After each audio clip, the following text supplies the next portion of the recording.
అన్ని ధ్యానం చేసే ముందుగా నెహెమ్యా గ్రంథము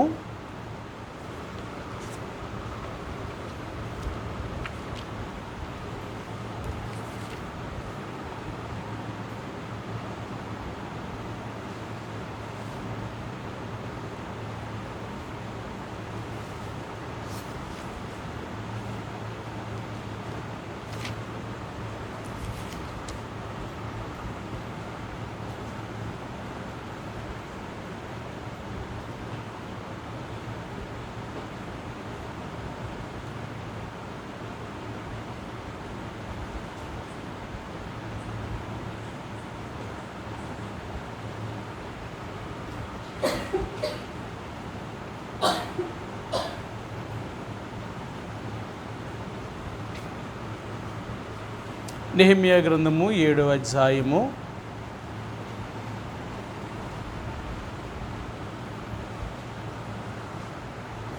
2వ వచనాన్ని మనందరం కలిసి చదువుదామండి. కలిపి చదువుదాం. నెహెమ్యా గ్రంథము 7వ అధ్యాయము 2వ వచనాన్ని మనందరము కలిసి ఒక్క మాటలో చదువుదాం. చదవగలిగిన వారు నాతో కూడా కలిసి చదవడానికి ప్రయత్నం చేయండి. నా సహోదరుడైన అనానీకిని, కోటకు అధిపతి అయిన అనన్యాకును యెరూషలేము పైన అధికారము ఇచ్చితిని. హనన్య నమ్మకమైన మనుష్యుడు, అందరికంటే ఎక్కువగా దేవుని ఎదుట భయభక్తులు గలవాడు. మరొక మాట చదువుదామండి. 7వ అధ్యాయంలోనే 70వ వచనం నుంచి 73 వరకు ఈ 4 వచనాల్ని మార్చి ఉత్తర ప్రత్యుత్తర రీతిగా చదువుదాం. నెహెమ్యా గ్రంథము 7వ అధ్యాయము 70వ వచనం నుంచి 73వ వచనం వరకు ఈ 4 వచనాల్ని ఉత్తర ప్రత్యుత్తర రీతిగా చదువుదామండి. మార్చి చదువుదాం. పెద్దలలో ప్రధానులైన కొందరు పనికి కొంత సహాయము చేసిరి.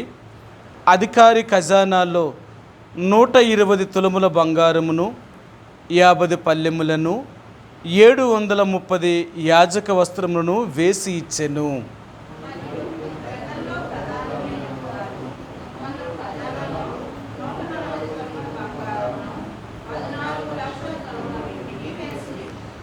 మిగిలిన వారును 240 తులముల బంగారమును, 240 లక్షల తులముల వెండిని, 67 యాజక వస్త్రములను ఇచ్చిరి.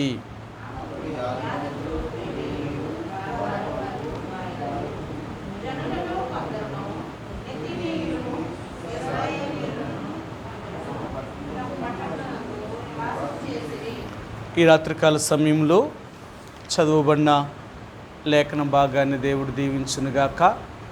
ఈ రాత్రి ప్రార్థనకి వెళ్ళే ముందుగా మరి నెహెమ్యా గ్రంథము దేవుని యొక్క మందిరపు ప్రాకారపు గోడలను వారు ఏ రీతిగా మరి పడిపోయిన వాటిని మరలా తిరిగి కట్టారో, బేటలు వేసిన వాటిని మరలా ఎలాగూ బాగు చేశారో మరి ఈ అన్ని విషయాల్ని తెలియచేస్తూ ఈ 7వ అధ్యాయంలోకి వచ్చినప్పుడు ఈ ప్రాకారపు గోడలకు తలుపులను, మరి కిటికీలను, అడ్డగడియలను అన్నిటినీ అమర్చిన తర్వాత వీరు మరి దేవుని యొక్క మందిరమును కాపాడడం కొరకై, దేవుని యొక్క యెరూషలేము పట్టణాన్ని రక్షించడం కొరకై నెహెమ్యా ఇద్దరికి అధికారులుగా నియమించాడు.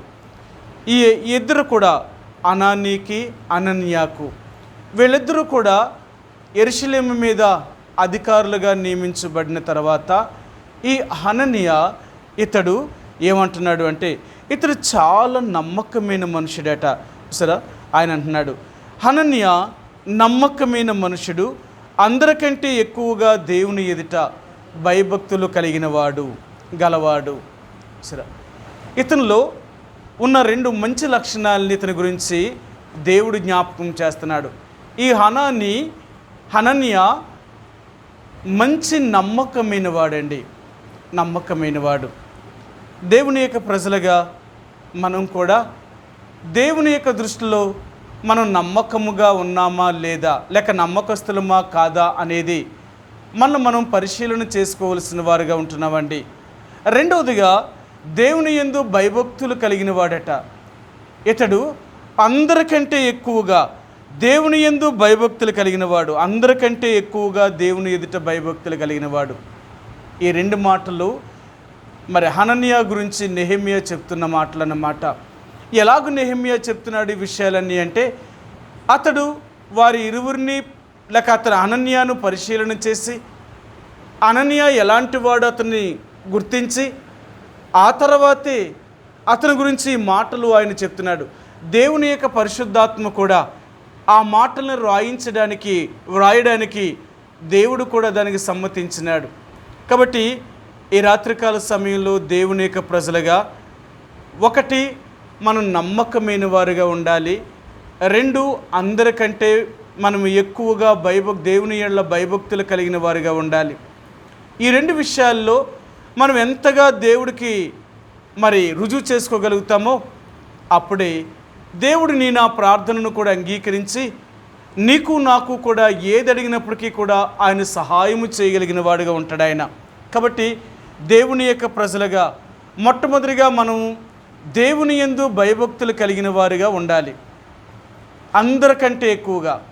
చాలాసార్లు మన భక్తి ఎలాగుంటుందంటే వారిని వీరితో పోల్చుకుంటాం. పర్లేదులే, నేను వాళ్ళకంటే భక్తిగానే ఉన్నాను, వీళ్ళకంటే భక్తిగా ఉన్నాను, వీరంటే మందిరానికి రావట్లేదేమోగా నేనైతే మందిరానికి వెళ్తున్నాను, నేను దేవుని వాక్యాన్ని చదువుతున్నాను, నేను ప్రార్థించగలుగుతున్నాను అని మనం తృప్తి పడుతూ ఉంటాం అన్నమాట. అందుకని మన జీవితంలో ఎప్పుడు కూడా మన భక్తితో మనం సంతృప్తి చెందకూడదు. ఇంకా మనం చేయవలసిన భక్తి ఎంతో ఉంటుందన్నమాట. ఎప్పుడైతే మనం చేయవలసింది ఎంతో ఉంది అని తెలుసుకోగలుగుతామో అప్పుడే మనం ఎక్కువగా ఇంకా దేవుని యందు భయభక్తులు కలిగి ఉండడానికి ప్రయత్నం చేస్తాం. ఒకవేళ మనం అలాగ లేకపోతే మనం దేవుని యందు భయభక్తులు కలిగిన వారిగా జీవించలేమండి. అందుకనే ఈ రాత్రికాల సమయంలో మనం ప్రార్థనకు వెళ్ళే ముందుగా ఈరోజు దేవుడు మనకు జ్ఞాపకం చేయాలనుకునేది ఏంటంటే, దేవుని యందు అందరికంటే ఎక్కువగా భయభక్తులు కలిగి ఉండాలి. సరే, అందుకనే నీవు నేను కూడా ఎక్కువగా దేవుని యందు భయభక్తులు కలిగి ఉండాలట. అంటే మన భక్తి భయముతో కూడినదై ఉండాలి. ఈ రెండు విషయాల గురించి చాలాసార్లు మనం చదువుతూ ఉంటాం, వింటూ కూడా ఉంటాం అన్నమాట. మన భక్తి అనేది భయముతో కూడిందై ఉన్నప్పుడే యథార్థమైన భక్తిని చేయగలుగుతాం. మన భక్తి భయముతో కూడింది కాకపోతే ఒక భక్తిని మాత్రమే చేయగలుగుతామే తప్ప భయాన్ని కలిగి ఉండలేమండి. ముఖ్యంగా దేవుని యొక్క ప్రజలుగా నీవు నేను కూడా ఈ భయభక్తులు కలిగిన వారు ఉండాలి. మన భక్తి భయముతో కూడిందై ఉండాలన్నమాట. అప్పుడే మనం దేవుడిని నమ్మకముగా సేవించేవారుగా ఉండగలుగుతాం. దేవుడనే భయమే లేకపోతే మనం చేసే భక్తి యథార్థమైన భక్తి కాదు. మనం చేసే భక్తి యథార్థమైనది కాదు. ఎందుకు యథార్థమైనది కాదు? ఎందుకంటే భక్తి అనేది ఎలాంటిది అంటే నేర్చుకుంటే వచ్చేది. వాళ్ళని వీళ్ళని చూసి లేకపోతే మనం నేర్చుకుంటే భక్తి అనేది వస్తుందేమో, కానీ భయం అనేది నీ అంతటి నీకు స్వాభావికంగా దేవుడంటే భయం అనేది నీకు రావాలి. అందుకనే లోకంలో చెప్తూ ఉంటారు, మనం ఎవరో ఒకరికి భయపడాలట. భూమి మీద మనం పుట్టాం కాబట్టి ఎవరో ఒకరికంటే మొట్టమొదటిగా తల్లికైనా తండ్రికైనా ఇంట్లో భయపడతారు పిల్లలు. ఎవరో ఒకరికి భయపడాలి. తల్లిని తండ్రిని కూడా వాళ్ళ భయభక్తులు, వాళ్ళకి భయం లేదనుకోండి, మరి తల్లిదండ్రుల మీద ఇంకెవరికి భయపడరు, వాళ్ళు ఎవరిని లెక్క చేయరు. కన్నా తల్లిదండ్రులు అంటేనే వాళ్ళకి భయం లేదంటే ఇక లోకంలో ఇంకెవరికి భయపడతారు వీళ్ళు? కాబట్టి మొట్టమొదటిగా తల్లిదండ్రులుగా బిడ్డను జన్మించినప్పుడు వారి బిడ్డకు మొదటి నుంచి అది నేర్పిస్తూ ఉంటారన్నమాట. భయముతో కూడిన వినయాన్ని నేర్పిస్తూ ఉంటారు. అంటే దేవుని యొక్క బిడ్డలుగా, అంటే పుట్టిన బిడ్డకు ఎదిగే కొలది వాళ్ళకి ఏమి నేర్పిస్తామంటే వినయ భయభక్తులు అన్నమాట. వినయము అనేది చూపిస్తాం, విధేయత అనేది నేర్పిస్తాం అన్నమాట. ఎలాగ లోబడాలి, ఎలా మాట వినాలి, ఈ రెండు నేర్పిస్తూ ఉంటాం అన్నమాట. ఒకవేళ ఆ రెండు వినకపోతే వాళ్ళకి ఏం చేయాలో మనం చేస్తాం, అందుకని కొడతాం, వారిని గద్దించడమే కాకుండా కొడతాం అన్నమాట. ఈ కొట్టడం వల్ల వాళ్ళకి ఏమవుతుందంటే భయం అనేది ఏర్పడుతుంది అన్నమాట. సరే, ఏ తల్లిదండ్రులు అయితే బిడ్డలను శిక్షిస్తారో, బిడ్డలను కొడతారో వాళ్ళట చావరట, వాళ్ళు బ్రతుకుతారట. అందుకని కదా మరి మీ బిడ్డలకు బెత్తం వాడండి అంటాడు ఆయన. ఏ తండ్రి అయితే తన కుమారులకు బెత్తం వాడడో ఆయన వారికి శత్రువుగా మిగిలిపోతాడట. కారణం ఏంటంటే చిన్నప్పటి నుంచే తన బిడ్డలను సరైన రీతిగా పెంచాలి అంటే వారిని శిక్షించాలన్నమాట. ఎప్పుడైతే వారిని శిక్షిస్తామో అప్పుడే వారికి భయం అనేది ఏర్పడుతుంది. తల్లి అంటే ఎవరు, తండ్రి అంటే ఎవరని భయం అనేది ఏర్పడుతుంది అన్నమాట. ఎప్పుడైతే భయం అనేది వాళ్ళకి ఏర్పడిందో వాళ్ళకి వీళ్ళు ఇక మాట వినడం మొదలు పెడతారు. మనం కొట్టడం ఎందుకంటే భయం రావాలని, ఆ భయం వచ్చిన తర్వాత వాళ్ళు ఏం చేయాలంటే మాట వినాలని, అంతే. ఎందుకంటే మనం ఇక వాళ్ళ నుంచి ఏం కోరేది ఏమీ లేదు. అలాగే దేవుడు కూడా మనకి ఏమి నేర్పించాలనుకుంటుందంటే దేవుడు అంటే భయభక్తులు కలిగి ఉండాలన్నమాట. భయముతో కూడిన భక్తి ఉండాలి. మనం భక్తిని చేస్తున్నప్పుడు మనం తప్పు చేస్తే దేవుడు శిక్షిస్తాడు అనే భయం ఉండాలి. మనం తప్పు చేస్తే దేవుడు శిక్షిస్తాడనే భయం ఉండాలి. ఎప్పుడైతే మనం తప్పు చేస్తే దేవుడు శిక్షిస్తాడు అనే భయం ఉంటుందో మనం తప్పు చేయడానికి భయపడతామన్నమాట. అర్థమైందా? తప్పు చేయకుండా ఉండడానికి ఈ భయం అనేది మన జీవితంలో ఉండాలి. ఈ భయం అనేది ఎలాగొస్తుంది? దేవుడట తన ప్రజలను ఎన్నోసార్లు శిక్షించి వారిని నలగొడితేనే కానీ దేవుని యందు అలాంటి భయభక్తులు వారు కలిగి ఉండలేదండి. కాబట్టి ఈ రాత్రికాల సమయంలో దేవుడు నీకు నాకు తెలియచేయాలనుకున్నది ఏంటంటే యెహోవా యందు భయభక్తులు కలిగిన, అందరికంటే ఎక్కువగా భయభక్తులు కలిగిన వాడట దేవుడికి. ఈ హనన్యా గురించి నెహెమియా చెప్తున్నాడు అన్నమాట.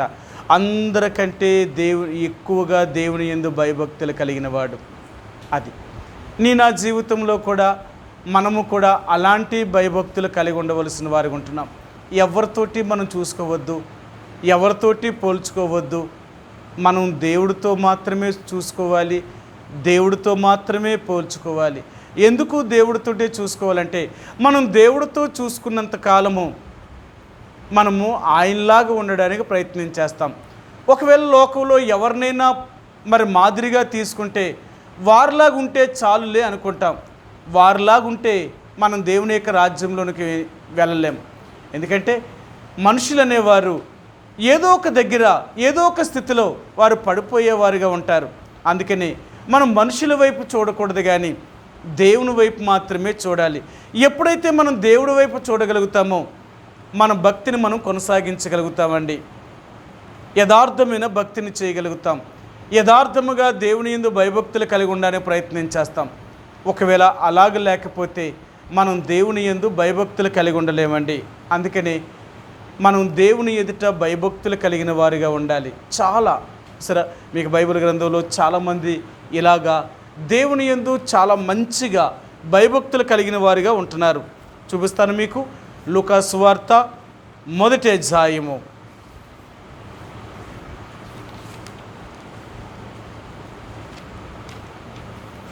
లూకా సువార్త 1వ అధ్యాయము 5-6 వచనాలండి. 5-6 వచనాలు. యూదయా దేశపు రాజైన హేరోదు దినములలో అబియా తరగతిలోనున్న జకర్యా అను ఒక యాజకుడు ఉండెను. అతని భార్య అహరోను కుమార్తెల్లో ఒకతే, ఆమె పేరు ఎలిజబెత్తు. వీరిద్దరూ ప్రభు యొక్క సకలమైన ఆజ్ఞల చెప్పునను న్యాయ విధుల చెప్పునను నిరపరాధులుగా నడుచుకొనుచు దేవుని దృష్టికి నీతిమంతులై ఉండిరి. సరే, వీళ్ళిద్దరూ కూడా దేవుని దృష్టికి నిరపరాధులుగా నిర్దోషులుగా నడుచుకుంటున్నారట. ఎందుకు వారు నిరపరాధులుగా నిర్దోషులుగా నడవాలి అంటే దేవుని యొక్క ఆజ్ఞల చెప్పునను ఆయన న్యాయ విధుల చెప్పునను వారు అనుసరించేవారు. దేవుని యందు ఎక్కువ భయభక్తులు కలిగి ఉండడం అంటే ఏంటి అంటే మనము దేవుని యొక్క న్యాయ విధులను ఆయన ఆజ్ఞలను మనం నెరవేర్చవలసిన వారు ఉంటున్నామండి. అది నిజమైన భక్తి అంటే ఏంటంటే, నిజంగా దేవునికి భయపడడం అంటే ఏంటంటే దేవుడు ఏమైతే మనకు చెప్తున్నాడో దానికి తగినట్లుగా మనం జీవించాలి. అది నిజమైన భక్తి. భక్తి అనేది ఎలాంటిది అంటే, దేవుని వాక్యం మనకు బోధిస్తున్నప్పుడు ఈ లోకంలో ఎలాగ జీవించాలి, ఎలాగ ఉండాలి, ఎలాగ బ్రతకాలి అనేవి ఇవన్నీ మనకు నేర్పిస్తుందన్నమాట. అందుకనే ఎవరైతే దేవుని యొక్క న్యాయ విధులను, దేవుని యొక్క ధర్మశాస్త్రాన్ని అనుసరించి వారు నడుచుకోగలుగుతారో వారు మాత్రమే యథార్థముగా లేక యథార్థంగా నమ్మకముగా లేక దేవుని ఎడల అందరికంటే ఎక్కువగా భయభక్తులు కలిగిన వారుగా జీవించగలుగుతారు. కాబట్టి ఈ రాత్రి నువ్వు నేను కూడా ప్రార్థనకి వెళ్ళే ముందుగా మనం దేవుని యొక్క ఆజ్ఞల చెప్పునను ఆయన న్యాయ విధుల చెప్పునను మనం నడుస్తున్నామా? అందుకని అంటాడు, మీరు వాక్యమును అనుసరించి జీవించగలిగితే, వాక్యాన్ని అనుసరించి జీవించగలిగితే నేను మీకు అన్నీ చేయగలుగుతాను.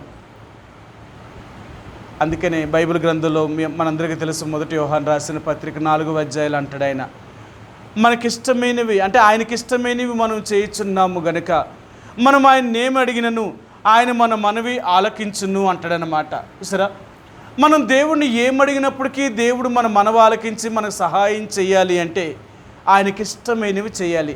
ఆయనకిష్టమైనవి ఏంటి అంటే ఆయన ఆజ్ఞలను, ఆయన మన న్యాయ విధులను అనుసరించడం. దేవునికి ఇష్టమైనవి ఏంటంటే ఆయన ఆజ్ఞలను, ఆయన న్యాయ విధులు. ఆయన ఆజ్ఞలేంటి, ఆయన న్యాయ విధులేంటి, ఈ రెండు చాలా వ్యత్యాసం కలిగినవి. అందుకని దేవుడు అంటాడు, దేవుడు మానవుడికి తన ఆజ్ఞలను ఇచ్చాడు, కొన్ని న్యాయ విధులను కూడా అనుగ్రహించాడు. ఇలాగే మీరు జీవించాలి, మీరు ఇలాగే బ్రతకాలి, మీరు దేవుని బిడ్డలు అంటే దేవుని బిడ్డల్లాగా న్యాయ విధులను అనుసరించి మీరు జీవించాలి. దేవుని యొక్క ప్రజలు న్యాయానికి విరోధంగా నడిచారనుకోండి, వీళ్ళ దేవుని యొక్క రాజ్యంలోని ప్రవేశించలేరు. అందుకనే దేవుని యొక్క ప్రజలుగా ఎప్పుడూ కూడా దేవుని యొక్క ఆజ్ఞలను అనుసరిస్తాము, రెండవది ఆయన కట్టడలను అనుసరిస్తామండి. అంటే మనం ఎలాగ నడవాలో అది మనకు నేర్పించాడు ఆయన. ఈ రెండు చాలా ప్రాముఖ్యమైనవి. ఈ రెండాట్లో ఏది చేయకపోయినా మనం దేవుని యొక్క రాజ్యం చేరలేం.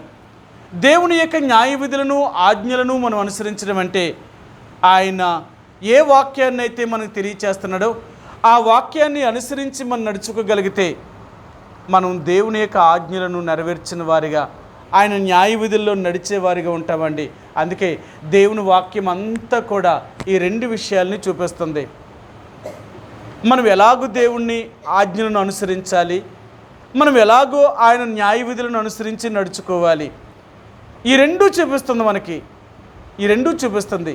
ఎప్పుడైతే మనం దేవుని వాక్యాన్ని చదువుతున్నామో, వింటున్నామో అప్పుడు ఆయన ఆజ్ఞలు ఏంటో మనం తెలుసుకోవాలి, అది అనుసరించాలి.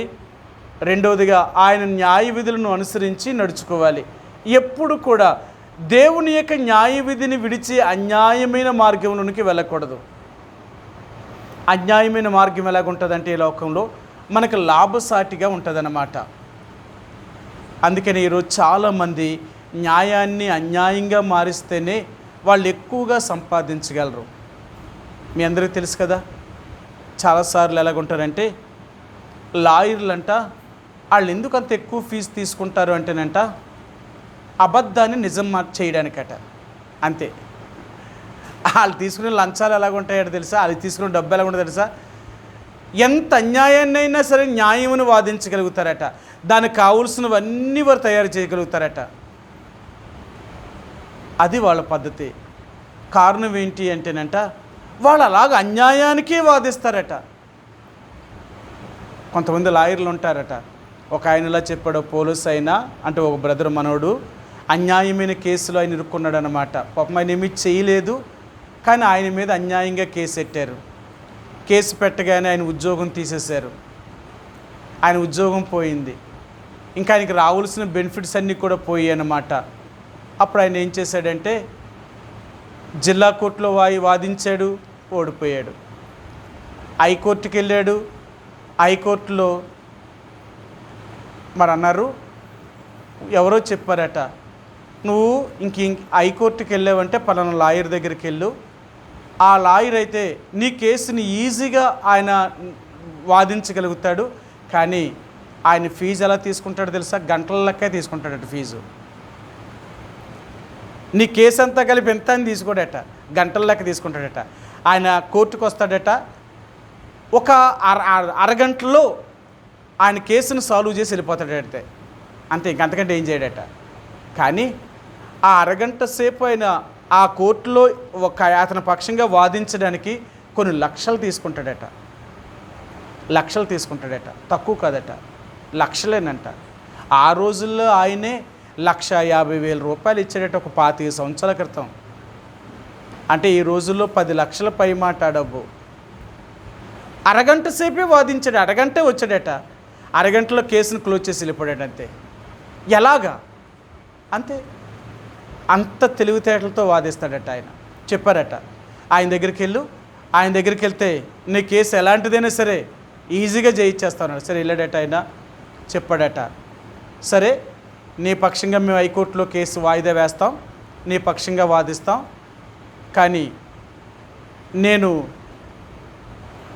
రాను కోర్టుకి, నా జూనియర్ లాయర్ని పంపిస్తాను, ఈ జూనియర్ లాయర్నే చూసుకుంటాడు నీ కేసు అంతటిని, చివరి జడ్జిమెంట్ టైంలో మాత్రమే వస్తాను, అప్పుడు మాత్రమే నీ కేసుకు సాల్వ్ చేస్తాను, నాకు ఇంత కావాలి అని చెప్పేశాడట. అంతే, ఇంకంత ఎక్కువ మాట్లాడేదట, అది చెప్పేసి పోయాడట. ఒక 7-8 నెలలు కోర్టుకి తిరిగిన తర్వాత ఇంక చివరి వాయిదాకి అప్పుడు ఆయన వచ్చాడనమాట. వచ్చి అరగంట సేపు కోర్టులో వాదించాడట. ఏ జిల్లా కోర్టులో అయితే ఆయన కేసును కొట్టేశారో హైకోర్టులో ఆయన కేసు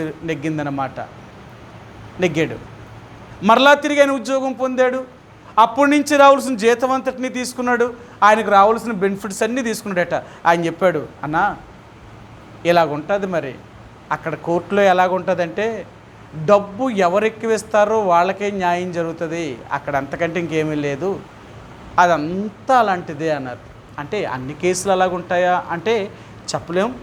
కొన్ని వాటిని బట్టి వాళ్ళు వాదిస్తారన్నమాట. అంటే నేను ఎందుకు చెప్తున్నాను అంటే, ఈ లోకము న్యాయాన్ని అన్యాయంగా మార్చగలదేమో కానీ దేవుడు అలాంటి వాడు కాదు. అందుకనే దేవుని బిడ్డలు అలాంటి వారంటే దేవుని యొక్క న్యాయ విధానాన్ని అనుసరించేటప్పుడు వీళ్ళు ఎప్పుడూ కూడా న్యాయాన్ని తప్పడానికి ప్రయత్నించేయరు.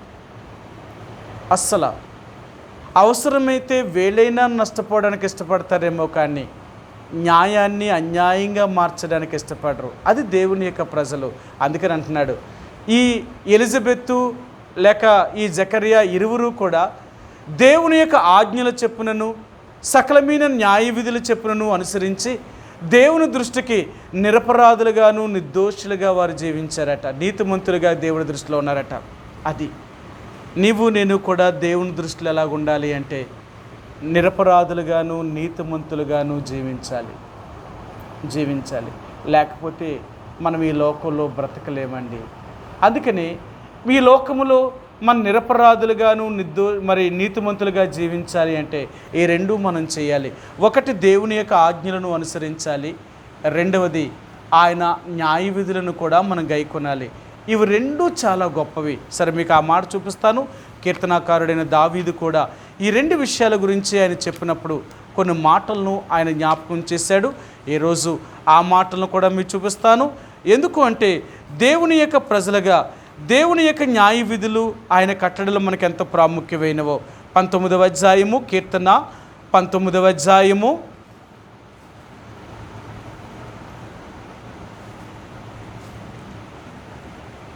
7-8 వచనాలండి. 7-8 వచనాలు. యెహోవా నియమించిన ధర్మశాస్త్రము యథార్థమైనది, అది ప్రాణమును తెప్పరిల్లజేయును. యెహోవా శాసనము నమ్మదగినది, అది బుద్ధిహీనులకు జ్ఞానమును పుట్టించును.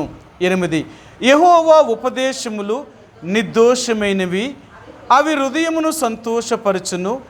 యెహోవా ఏర్పరిచిన ధర్మము నిర్మలమైనది, అది కనులకు వెలిగిచ్చును. సరే, ఇక్కడ ఎన్ని విషయాలు జ్ఞాపకం చేస్తున్నాడో. దేవుడు యెహోవా నియమించిన ధర్మశాస్త్రం యథార్థమైనదట. ఆయన ఆజ్ఞ అంతా కూడా ఎలాంటిదంటే యథార్థమైన ఆజ్ఞలు. అవంట ప్రాణమును తెప్పరిల్ల చేస్తాయట. అందుకని దేవుని యొక్క ప్రజలుగా మనం దేవుడి దగ్గరికి వచ్చినప్పుడు, ఆ యేసు ప్రభు దగ్గర మన పాపాన్ని ఒప్పుకున్నప్పుడు మన జీవితానికి దేవుడు ముందు విశ్రాంతిని కలిగిస్తాడట, నెమ్మదినిస్తాడట, ప్రాణమును తెప్పరిల్ల చేస్తాడట. సరే, అంటే చూడండి, చాలా సమస్యల్లో లేకపోతే ఏదో ఇబ్బందులు ఉన్నప్పుడు ఎంత నలిగిపోతామో, ఆ ఇబ్బంది నుంచి బయటకు వచ్చామంటే మన ప్రాణం ఎంత హాయిగా ఉంటుందమ్మా, ఎంత త్వరగా నేను బయటకు రావాలనుకుని వచ్చేసాను నేను. అది అంటే మనం ఉన్న పరిస్థితుల నుంచి మనం బయటకు వస్తే మన ప్రాణం అది ఎంతో తెప్పరెళ్తుంది అన్నమాట. కాబట్టి ఈ రాత్రికాల సమయంలో దేవుని యొక్క ప్రజలుగా యెహోవా నియమించిన ధర్మశాస్త్రము అది యథార్థమైనది, అది ప్రాణమును తెప్పరెళ్ళ చేస్తుందట. రెండవదిగా యెహోవా శాసనము గొప్పదట. చూసారా, యెహోవా శాసనము నమ్మదగినదట. ఎవరైతే దేవుని యొక్క శాసనాలను అనుసరించగలుగుతారో, ఆయన న్యాయ విధులను అనుసరించగలుగుతారో, అది బుద్ధిహీనులకు జ్ఞానం పుట్టిస్తుందట. దేవుని యొక్క న్యాయ విధులను అనుసరించగలిగితే బుద్ధిహీనుడికి జ్ఞానాన్ని పుట్టించగలుగుతుంది.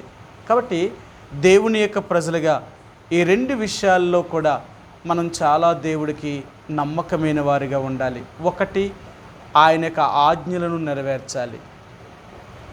రెండు, ఆయన న్యాయ విధానాన్ని అనుసరించాలి. అంటే ధర్మశాస్త్రం అనుసరించడం అంటే, ఆజ్ఞలను అనుసరించడం అంటే మన దేవుణ్ణి నిండు మనసుతో దేవుణ్ణి కొలవాలి. రెండవదిగా ఆయన నియమించిన న్యాయ విధానంలో, అంటే ఆయన నియమించిన కట్టడలు ఎలాగూ బ్రతకాలో ఆయన చెప్పాడు కాబట్టి మనం అలాగూ బ్రతకాలన్నమాట. అలాగే బ్రతకాలి. సరే, అలాగూ జీవించినప్పుడు మాత్రమే మనం దేవుని దృష్టిలో నిజమైన భయభక్తులు కలిగిన వాడు. మనం ఏం చేస్తామంటే దేవుణ్ణి సేవించినట్లు చూపిస్తాం, కానీ దేవుణ్ణి మనం నమ్ముకుంటాము, కానీ దేవుని ఆజ్ఞలను నెరవేర్చం, ఆయన న్యాయ విధానాన్ని అనుసరించం. నమ్ముకుంటాం, పేరుకి దేవుడు నమ్ముకుంటాం అంతే. దేవుడి మందిరానికి వస్తాం, మేము యేసుప్రభువారి దేవుడు అని చెప్పుకుంటాం, కానీ ఆయనను చెప్పిన మార్గంలో నడవం. అది అందుకని అంటాడు, మన మార్గం వేరు, ఆయన మార్గం వేరు, మన త్రోవలు వేరు, ఆయన త్రోవలు వేరు. రక్షించబడిన నీవు నేను కూడా మనం ఆయన మార్గములో, ఆయన త్రోవల్లో మనం నడాలి. ఆయన మార్గంలో మనం నడిచినప్పుడు మాత్రమే మనం ఆత్మీయంగా జీవించగలం, కానీ మన మార్గంలో మనం నడిస్తే మనం ఆత్మీయంగా జీవించలేమండి. అందుకని ఈ రాత్రి యెహోవా యందు భయభక్తులు కలిగి ఉండడం అంటే ఆయన ఆజ్ఞలను, ఆయన న్యాయ విధులను మనం అనుసరించాలి. అప్పుడే నిజమైన దేవుని యందు భయభక్తులు అంటే ఏంటో మనం తెలుసుకోగలుగుతాం. రెండవదిగా, అతడు నమ్మకమైన మనుషుడు. ఇతడు దేవుణ్ణి నమ్మకముగా, అంటే దేవుణ్ణి యందు భయభక్తులు కలిగిన వాడు కాబట్టి రెండవదిగా నమ్మకంగా ఉండడానికి ఇష్టపడతారు. అందుకనే దేవుని బిడ్డలంట ఎక్కడున్నా వాళ్ళ గురించి ఇచ్చే సాక్ష్యం ఏంటో తెలుసా? వాళ్ళు చాలా నమ్మకమైన వారండి అని చెప్తారు. దేవుని బిడ్డలు ఎప్పుడైనా సరే వాళ్ళు ఎక్కడ ఉద్యోగం చేసినా, ఏ పని చేసినా దాంట్లో లాభసాటిని కోరుకోరు, అన్యాయమైన దాన్ని దేన్ని కోరుకోరు అసలు. ఎందుకంటే దేవుని ప్రజలు అన్యాయమైన సంపదను సంపాదించడానికి ఎట్టి పరిస్థితుల్లో కూడా వారు ఒప్పుకోరు. కారణం ఏంటి అంటే వారు యేసు ప్రభునందు విశ్వాసం ఉంచిన వారు. అందుకనే ఎంతైనా వేలది కోల్పోవడానికైనా చూస్తారేమో కానీ ఒకళ్ళది కావాలి అని తీసుకోరు, ఒక దానిని ఆశించిన వారు. అందుకే దేవుడు వారి గురించి అనన్య గురించి ఏం చెప్తున్నాడు అంటే, నెహెమ్యా ఇతడు నమ్మకమైన మనుషుడు, మీరు ఏ పని అప్పగించినా ఇతడు నమ్మకముగా చేసేవాడు. మనుషులుగా చాలాసార్లు నమ్మకత్వాన్ని కోల్పోతాం. ఒక్కొక్క దాంట్లో ఒక్కొక్క మనిషి ఒక్కొక్క దాంట్లో నమ్మకంగా ఉంటాడు. అన్నిటిలో నమ్మకంగా ఉంటాడంటే అన్ని విషయాల్లో నమ్మకంగా ఉండలేడు. కానీ దేవుని బిడ్డ అనేవాడు అన్ని విషయంలో నమ్మకంగా ఉంటాడు. అందుకనే వాళ్ళు ఏ ఆఫీసులో ఉన్నా, ఏ పని చేసినా, ఏ వ్యాపారం చేసినా వాళ్ళ గురించి ఏం చెప్తారంటే, వాళ్ళు మనల్ని మోసం చేయర్రా, చాలా మంచివారు, వాళ్ళ దేవుణ్ణి నమ్ముకున్నవారు అని చెప్తారు. యేసు ప్రభువుని నమ్ముకున్నవారు అంటే లోకానికి ఏం తెలుసా? వాళ్ళు ఎవరిని మోసం చేయరు. అది దేవుని బిడ్డలంటే ఎలాంటి వారు తెలుసా? నమ్మకమైన వారు, నమ్ముతారు వారిని. అంతే తప్ప వీళ్ళు అపనమ్మకస్తులుగా ఉండేవారు కాదు. అపనమ్మకస్తులు అయితే వాళ్ళు దేవుని బిడ్డలు అనబడరు. చాలామంది గురించి చెప్తారు, వాళ్ళేం నమ్మారండి దేవుణ్ణి, మీరు ఏదో దేవుడి బిడ్డలు అన్నారు, కానీ వాళ్ళు ఎక్కడ దేవుని బిడ్డలా జీవించలేదు. లోకంలో అన్ని విషయాలు మాతో పాటు సమానంగా ఉన్నారు. సరే, అయితే దేవుని బిడ్డలు అలాంటి వారు కాదు, నమ్మకమైన వారు. వాళ్ళు ఎక్కడైనా ఎప్పుడైనా అంత నమ్మకంగా ఉండేవారు, అంత నమ్మకంగా ఉంటారు. వాళ్ళు ఏ పని చేసినా నమ్మకంగా ఉంటారు, వాళ్ళు ఏ ఉద్యోగులను నమ్మకంగా ఉంటారు. ఏది లంచం సంబంధించింది అంటే దేవునికి వ్యతిరేకమైన దాన్ని వాళ్ళు ఎప్పుడూ చేయరండి. అందుకని వాళ్ళకి మంచి సాక్ష్యం కలిగి ఉంటారు. వాళ్ళు సాక్ష్యం అంటే అదే అంటారు, మన సాక్ష్యం గొప్పదై ఉండాలి, మన సాక్ష్యం బాగుండాలి. సాక్ష్యము బాగుంటే లోకమంతా నీ గురించి చెప్పుకుంటుంది. ఎందుకో తెలుసా? నువ్వు నమ్మకమైన వ్యక్తివి, మంచివారు అని. ఎందుకు మంచివారు అంటే మన సాక్ష్యం మనం కాపాడుకోగలిగినప్పుడు. కాబట్టి దేవుని యొక్క బిడ్డలుగా దేవుడికి మనం నమ్మకస్తులుగా ఉండాలి అంటే మన సాక్ష్యం ఎలాగుంది, సమాజంలో మనుషుల దగ్గర మన సాక్ష్యం ఎలాగుంది, మన ఇరుగు పొరుగు వారి మధ్య మన సాక్ష్యం ఎలాగుంది, మన చుట్టూ ఉన్న సమాజం మధ్య మన సాక్ష్యం ఎలాగుంది. మనం ఎవరిది ఆశించేవారము కానీ, ఎవరిని పాడు చేసేవారము కానీ, ఎవరిది దోచుకునేవారము కానీ, ఎవరిని నిందించేవారము కానీ ఇలాంటివి చేయం. మనం దేవుని బిడ్డలం. ఎక్కడున్నా మనం యథార్థముగా నమ్మకంగా దేవుణ్ణి సేవించడానికి ఇష్టపడతాం. అలాగ ఉండినప్పుడే దేవుడు మనల్ని ఆశీర్వదించగలిగిన వాడు. కాబట్టి ఈ యొక్క నెహెమ్యా గ్రంథం 7వ అధ్యాయంలోనే మనం చదివాం. మరలా ఈ 70 నుంచి 73 వచనం వరకు ఈ 4 వచనాలు మనం చదివితే, ఆనాడు నెహెమ్యా దేవుని యొక్క ప్రాకారపు గోడలు నిలబెట్టిన తర్వాత, ఆయన ద్వారములను నిలిపిన తర్వాత, తలుపులను ద్వారములను నిలిపిన తర్వాత, లేవీలందరినీ ఏర్పరిచి వారికి పని నిర్మించిన తర్వాత, ఇక్కడ వీళ్ళకి ఏం చెప్పాడు అంటే, దేవుని యొక్క ప్రజలుగా వీరు ఉంటున్నారు కాబట్టి దేవుడికి కొంత సమర్పణ చేశారండి. వీళ్ళు ఏం చేశారట చదివి చూపిస్తాను మీకు. 70 వచనమండి. పెద్దలలో ప్రధానులైన కొందరు పనికి కొంత సహాయము చేసిరి. సరే, పెద్దల్లో ఉన్న వాళ్ళందరూ కూడా నెహెమ్యాతో ఉన్న వారందరూ కూడా ప్రాకారపు గోడల్ని కడుతున్నప్పుడు, వాటి గుమ్మములను వాటి తలుపుల్ని నిలుపుతున్నప్పుడు, ఈ అధికారులు కూడా యెరూషలేములో ఉన్న వారందరూ కూడా వాళ్ళకి తోచిన దాన్ని దేవుడికి ఇవ్వడానికి ఇష్టపడ్డారు. దేవునికి వారు ఇచ్చారట, వారు సహాయము చేశారట. ఇలాగ సహాయం చేయడం వల్ల వారు బహుగా ఆశీర్వదించబడ్డారు. ఎందుకంటే వారు అప్పుడే బబులోను నుంచి యెరూషలేముకు వచ్చిన వారు. నెహెమ్యా గ్రంథంలో వారు బయటకు వచ్చారు, ఈ ఎజ్రా గ్రంథంలో బయటకు వచ్చారు. వారు తిరిగి మరలా ఇశ్రాయేలు దేశానికి వచ్చి దేవుని యొక్క మందిరాన్ని కట్టారు. ఇంకా ప్రాకారపు గోడలను ఏమీ కట్టలేదు. నెహెమ్యా వచ్చి రెండవది ప్రాకారపు గోడలు కడుతున్నాడు. ఈ కొన్ని రోజుల్లో అంటే ఈ కొన్ని సంవత్సరాల్లోనే వాళ్ళు మొట్టమొదటిగా ఏం చేయాలనుకుంటారంటే, చిదుకుపోయి బలపరచబడుతున్నారు కాబట్టి, అంటే బబులోను రాజు చేతిలో పూర్తిగా వీళ్ళు నష్టపోయి మరలా బబులోను నుంచి తిరిగి వచ్చారు కాబట్టి, వీళ్ళు మొదట ఏం చేయాలంటే తమ ఇండ్లను బాగు చేసుకోవాలి. రెండవదిగా వారు సంపదను సృష్టించుకోవడానికి ప్రయత్నం చేయాలి, వాళ్ళు స్థిరపడడానికి ప్రయత్నం చేయాలి. కానీ వీళ్ళు ఏం చేశారు అంటే, దేవుని యొక్క మందిరం యొక్క తలుపుల్ని గుమ్మాలని అని పెడుతున్నప్పుడు నెహెమ్యా ఆ ప్రాకారపు గోడలు కడుతున్నప్పుడు, యెరూషలేములో ఉన్న పెద్దలైన వారందరూ కూడా, అధిపతులైన వారందరూ కూడా, ప్రధానులైన వారు సహాయము చేశారట. దేవుని పనికి కొంత సహాయము చేశారు వారు. ఎందుకు వాళ్ళ గురించి ఇలా రాస్తున్నాడు? వాళ్ళు ఎంతంత ఇచ్చారు అంటే, వాళ్ళేమి తక్కువ ఇవ్వలేదు, చాలా విస్తారమైన బంగారాన్ని తీసుకొచ్చి ఇచ్చారట వాళ్ళు. ఆ లెక్కంతా చెప్తున్నాడు అనమాట. ఇంతంత బంగారమును ఇంతంత వెండిని, తూయు చక్కెము కానంత వెండిని కూడా దేవునికి వారు విస్తారమైన వెండిని కూడా తీసుకొచ్చి ఇచ్చారు. ఎందుకు అలా చేశారు? అలా చేయడానికి గల కారణం ఏంటి? మీకు ఎన్నోసార్లు చూపించాను బైబిల్ గ్రంథంలో. బైబిల్ మనకంతా ఏం బోధిస్తుందంటే, తీసుకున్నడు కంటే ఇవ్వడంలోనే ఆశీర్వాదం ఉంది అని జ్ఞాపకం చేస్తుంది.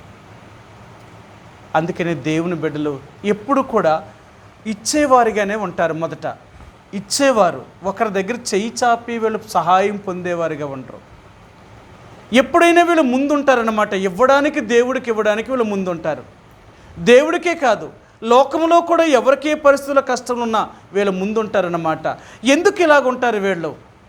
దేవుని యొక్క ఆశీర్వాదం ఎక్కడుంది అంటే ఇవ్వడములోనే దేవుని యొక్క ఆశీర్వాదం ఉంది. మనం ఏమనుకుంటాం తెలుసా?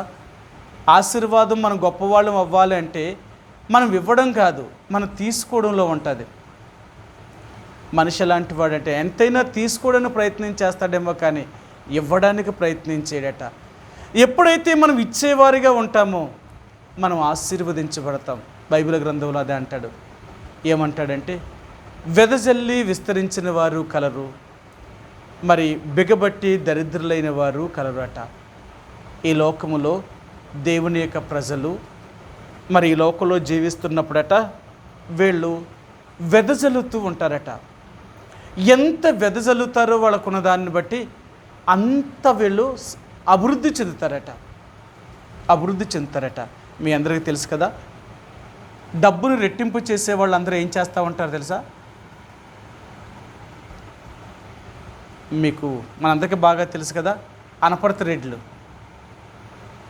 అనపర్తి కానీ, రాయవరం కానీ, బిక్కవోలు కానీ ఆ ఏరియా అంతా కూడా రెడ్లు ఎక్కువ అన్నమాట.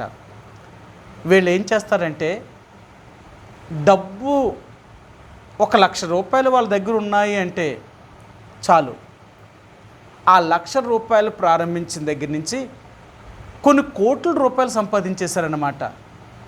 వాళ్ళు సంపాదించిన డబ్బు ఇంకెక్కడ ఉండరేమో. ఒక ఆయన ఇలా చెప్పాడు, అనపర్తి రెడ్ల దగ్గర తీసుకోలేని వాళ్ళు ఎవరు ఉండరట, మన ఇండియాలోనే లేరట. ఫైనాన్స్ కంపెనీలు అన్నీ ఆలయ్యానంట. నీ బళ్ళు ఫైనాన్స్ కావాలంటే వాళ్ళే ఫైనాన్స్ చేస్తారట. నీ ట్రాక్టర్ల ఫైనాన్స్ కావాలంటే, లారీల ఫైనాన్స్ కావాలంటే, కార్లు ఫైనాన్స్ కావాలంటే, ఇంకేదైనా. ఒక ఆయన చెప్పాడు, బెంగళూరులో ఒక బ్రదర్ ఉన్నాడనమాట. అన్నా, బెంగళూరులో అక్కడ సైంటిస్టులు అందరికీ కూడా ఈ రెడ్లే డబ్బులు ఎత్తున్నారు అక్కడ. అదే సైంటిస్టులు కదా బ్రదర్ అంటే, ఏంటన్నా వాళ్ళు తీసుకునే కార్లేమో 1 కోటి రూపాయలు 2 కోట్ల రూపాయలతో కార్లు తీసుకుంటే ఆడికి వచ్చే జీతం ఎంత, ఆడికి వచ్చే కార్లు కట్టేది ఎంత? ఫైనాన్స్ కావాలి కదా, వీళ్ళు ఇస్తారట. ఎన్ని లక్షలైనా ఎన్ని కోట్లైనా ఇస్తారట. అందుకనే వాళ్ళు ఎప్పుడు కూడా డబ్బుని ఏం చేస్తారంటే వ్యాపారానికి తిప్పుతారట. వ్యాపారం. అందుకని చూడండి, సైకిల్ మీద, బళ్ళు మీద ప్రతి రోజువారీ సీట్లు అనమాట. రోజువారీ సీట్లు వారానికో పద్దు, రోజుకో పద్దు ఇలా కట్టి తీసుకుంటారనమాట. వాళ్ళ డబ్బుని ఏం చేస్తారు తెలుసా? 100 రూపాయలకి 100కి 15 రూపాయలు 20 రూపాయలు వడ్డీ తీసుకుంటారట.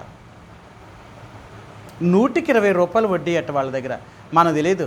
మనకేమంటాం, ఒక 5,000 తీసుకున్నామంటే వారానికి ఎంత కట్టమంటాడు అంతే. మనం వారానికి ఎంతే కదా అనుకున్నాం, కానీ ఎంత వడ్డీ కడతామో మనకు తెలియదు. ఆడు అసలు ఆ వడ్డీ కలిపి అందులో వేసేస్తాడనమాట. అవన్నీ లెక్కెడితేనంట 100కి 20 రూపాయలకు అయిపోద్దట. మరి వారాన్ని నెలకు 4 సార్లు నీ దగ్గరికి వస్తున్నాడంటే మరి ఆడు ఊరికే తిరుగుతాడా? ఆడి ఛార్జీ ఎంత, ఆడి ఖర్చు ఎంత, ఆడి అన్నీ మన మీదే వేస్తాడట. నీ అప్పు తీరేదాకా ఈ 5 నెలల్లో 6 నెలల్లో నీ అప్పు తీరితే అప్పుడుకి మళ్ళీ నీకు కావాలంటే ఇస్తాడట. ఇలాగ వారు డబ్బుని అంటే 1,00,000 రూపాయలు 2 సంవత్సరాల్లో 2 లక్షలు చేసేస్తారట.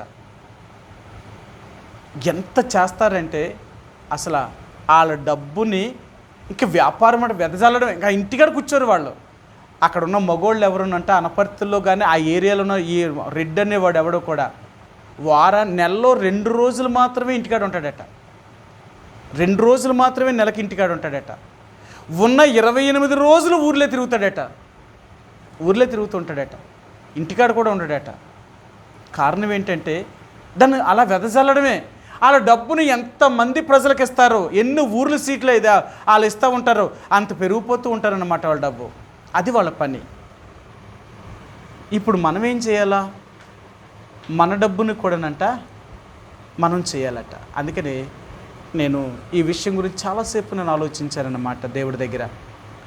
దేవుడు అబ్రహాముకి ఇలాంటి సమర్పణ కలిగిన జీవితాన్ని నేర్పించాడట. సరే మీరు చూపిస్తాను. ఆదికాండము 22వ అధ్యాయము. ఆదికాండము 22వ అధ్యాయము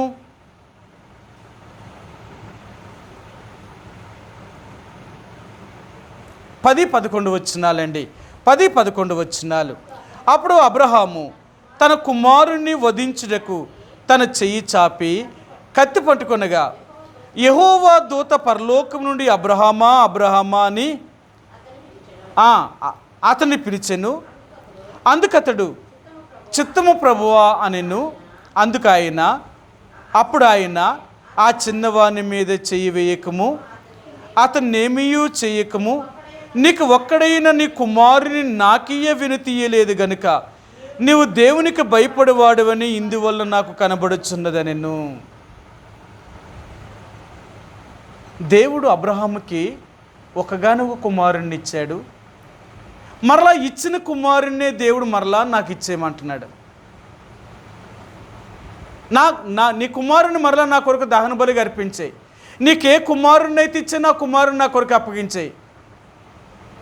ఇప్పుడు అబ్రహాము ఇవ్వను అన్నాడు అనుకోండి, దేవుడు ఏం చేస్తాడు? అబ్రహాము తన కుమారుని ప్రభా నేను ఇవ్వలేను, అలా చేయలేను అన్నాడు అనుకోండి, దేవుడు ఏం చేసిండు? ఏం చేస్తా? ఇప్పుడు మనల్ని ఎవరైనా అడిగారు అనుకోండి, మనం ఇవ్వనంటే వాళ్ళు ఏం చేస్తారు? మళ్ళీ వదిలేసి పోతారు అంతే. మరిగా ఇప్పుడు మళ్ళీ అడిగినప్పుడు మనం ఇవ్వలేదనుకోండి, ఇక మంది ఉంటారు ఇటాలు ఏమన్నా ఉండరు, వెళ్ళిపోతారు. ఇప్పుడు అబ్రహామునే కానీ దేవుడు వదిలేస్తుంటే అతని ద్వారా ఇంతమంది సంతానం ఇన్నిసార్లు చెప్పుకోవాల్సిన అవసరతే మనం ఉండకపోను.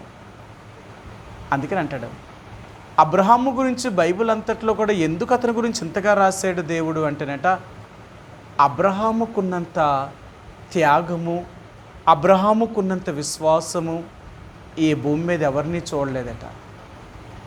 చూసారా? మీకు అంటాడైనా, నేను ఇశ్రాయేల్ ప్రజల్లో అబ్రహాము సంతానం అనబడిన వారు ఎవరిలో కూడా నేనింత విశ్వాసం ఉన్నట్టు ఎవరిని చూడలేదు అంటాడు ఆ శతాధిపతి గురించి దేవుడు చెప్పినప్పుడు. ఎవరిని కూడా నేను చూడలేదు, అంత విశ్వాసం నేను ఎవరిలో చూడలేదు. అబ్రహాము యొక్క విశ్వాసము కూడా నమ్మకము కూడా దేవుని ఎడల అంత గొప్పది. తన ఏక కుమారుడిని ఇస్సాకుని కూడా అర్పించడానికి కూడా ఆయన ఇష్టపడ్డాడు. అందుకే దేవుడు ఆయనతో ఒక మాట చెప్పాడు, అబ్రహ్మ ఒక్కగానో ఒక కుమారుని నాకు ఇవ్వడానికి నువ్వు వెనుదీయలేదు గనుక నీ సంతానం మూలముగా, అంటే ఈ కుమారుడి ద్వారా, నీ ద్వారా ఈ భూలోకములో ఉన్న వంశములన్నీ దీవించబడతాయి. నిన్ను గొప్ప జనముగా చేస్తాను, నీకు విస్తారమైన సంతానాన్ని కలిగిస్తాను. అంతేకాదు నీ మూలముగా భూలోకములో ఉన్న వంశములన్నీ ఆశీర్వదించబడతాయట ఇతని మూలముగా. ఎందుకు ఇతని మూలంగా దేవుడు అంత ఆశీర్వాదాన్ని ఇచ్చాడు అంటేనట, ఇతడు దేవుని అంతగా ఎక్కువగా ఇతడు దేవుని కొరకు చేసినవాడు. సరే, మీకు ఆ మాట చూపిస్తాను. 17వ అధ్యాయము ఆదికాండము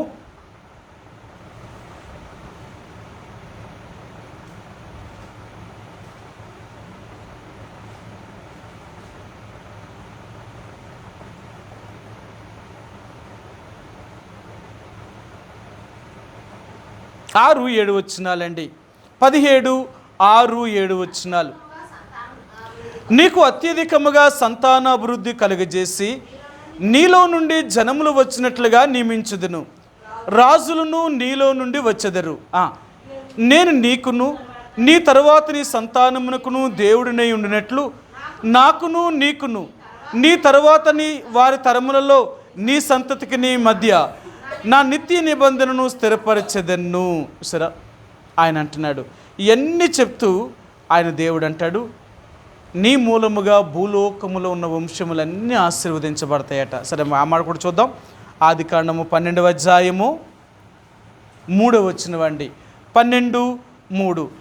నిన్ను దూషించు వారిని శపించెదను, భూమి యొక్క సమస్త వంశములు నీ యందు ఆశీర్వదింపబడినని అబ్రహాముతో అనగా, దేవుడు అబ్రహాముతో చెప్పాడట, నీ మూలముగా భూలోకంలో ఉన్న వంశములన్నీ ఆశీర్వదించబడతాయి. భూలోకంలో ఉన్న వంశములన్నీ ఆశీర్వదించబడ్డానికి గల కారణం ఏంటట, అబ్రహాము తన కుమారుడిని ఇస్సాకుని బలిగా అప్పగించడానికి, బలియడానికి కూడా ఆయన వెనుకాడలేదు. అది ఇవ్వడం అంటే. అబ్రహామును దేవుడు ఏమడిగాడు తెలుసా? డబ్బు, బంగారము, ఆస్తి ఇలాంటివి అడగలేదు. నీ కొడుకుని నాకు ఇచ్చే అన్నాడు. నీ కొడుకుని నాకు ఇచ్చే అంటే నువ్వు దేన్నైతే ఎక్కువగా ఇష్టపడి ప్రేమిస్తున్నావో అది నాకు ఇచ్చేయి. మరి అది ఇచ్చేస్తే మనం ఏమైపోతాం? మన బాధ అంతా తెలుసా? మనం ఇచ్చేస్తే ఎలాగండి? అంతా మనం దేవుడికి ఇస్తే, దేవుడికి ఉంటే మనం ఇచ్చేస్తే మనం ఏమైపోతాం? మనకేమవుద్ది? అందుకనే చాలాసార్లు మనం ఏం చేస్తాం తెలుసా? ఇవ్వడానికి ఇష్టపడం. దేవుడు అంటాడు, మరి నువ్వు ఇవ్వడానికి ఇష్టపడలేనప్పుడు నిన్ను ఎలా దీవిస్తాను? నిన్ను ఎలాగ ఆశీర్వదిస్తాను? దేవుడి దగ్గర ఒకటి ఉందట. ఏంటంటేనట, మనం ఎప్పుడు ఖాళీ అవుతూ ఉండాలట. ఖాళీ అవుతూ ఉంటేనట దేవుడు మనల్ని నింపుతూ ఉంటాడట. మనం ఖాళీ అవ్వడం నేర్చుకుంటే నింపుతాడట. అందుకని బైబిల్ గ్రంథంలో ఒక మాట అంటారు కదా, ఏంటంటాడంటే, పూటకోళ్ళ వాని ఇంటికి తీసుకెళ్ళాడట కదా. ఆ యొక్క సమరయుడు ఆ గాయముల చేత తగిలిన వాడిని ఒక పూటకోళ్ళ వాని ఇంటికి తీసుకుని వెళ్ళి, ఆ పూటకోళ్ళ వాని ఇంట్లోనంట అతనికి 2 ధ్యానారాలు ఇచ్చాడట. ఇచ్చి ఆయన ఓ మాట చెప్పాడట, మరలా నేను తిరిగి వచ్చేంతవరకు ఇతను నువ్వు చూసుకో, ఒకవేళ ఇంతకంటే నువ్వు ఎక్కువ ఖర్చు పెడితే నేను మరలా తిరిగి నేను ఇచ్చేస్తాను అన్నాడు కదా. ఆ మంచి సమరయుడు గురించి అంటాడు, ఈ మంచి సమరయుడే యేసు ప్రభు కదా. అదే కదా ఆయన అంటాడు, ఈ మంచి సమరయుడు ఎవరు అంటేనట ఈయనే యేసు ప్రభు. అందుకని ఆయన సమరయుడు అన్నారు ఆయన. ఈ మంచి సమరయుడట యేసు ప్రభు అరట. తను వెళ్ళిపోతూ ఆయన ఒక పూటకోళ్ళ వాని ఇంటికి అప్పగించి వెళ్ళాడట. ఈ పాపముల చేత, అపరాధముల చేత ఎవరైతే గాయపరచబడి ఉన్నారో వీళ్ళని ఒక పూటకోళ్ళ వానికి ఇచ్చాడట. అంటే అక్కడ వాళ్ళు అంటారు, ఇలా చెప్తారన్నమాట, ఒక పూటకోళ్ళ వాని ఇల్లు అంటే ఎవరిది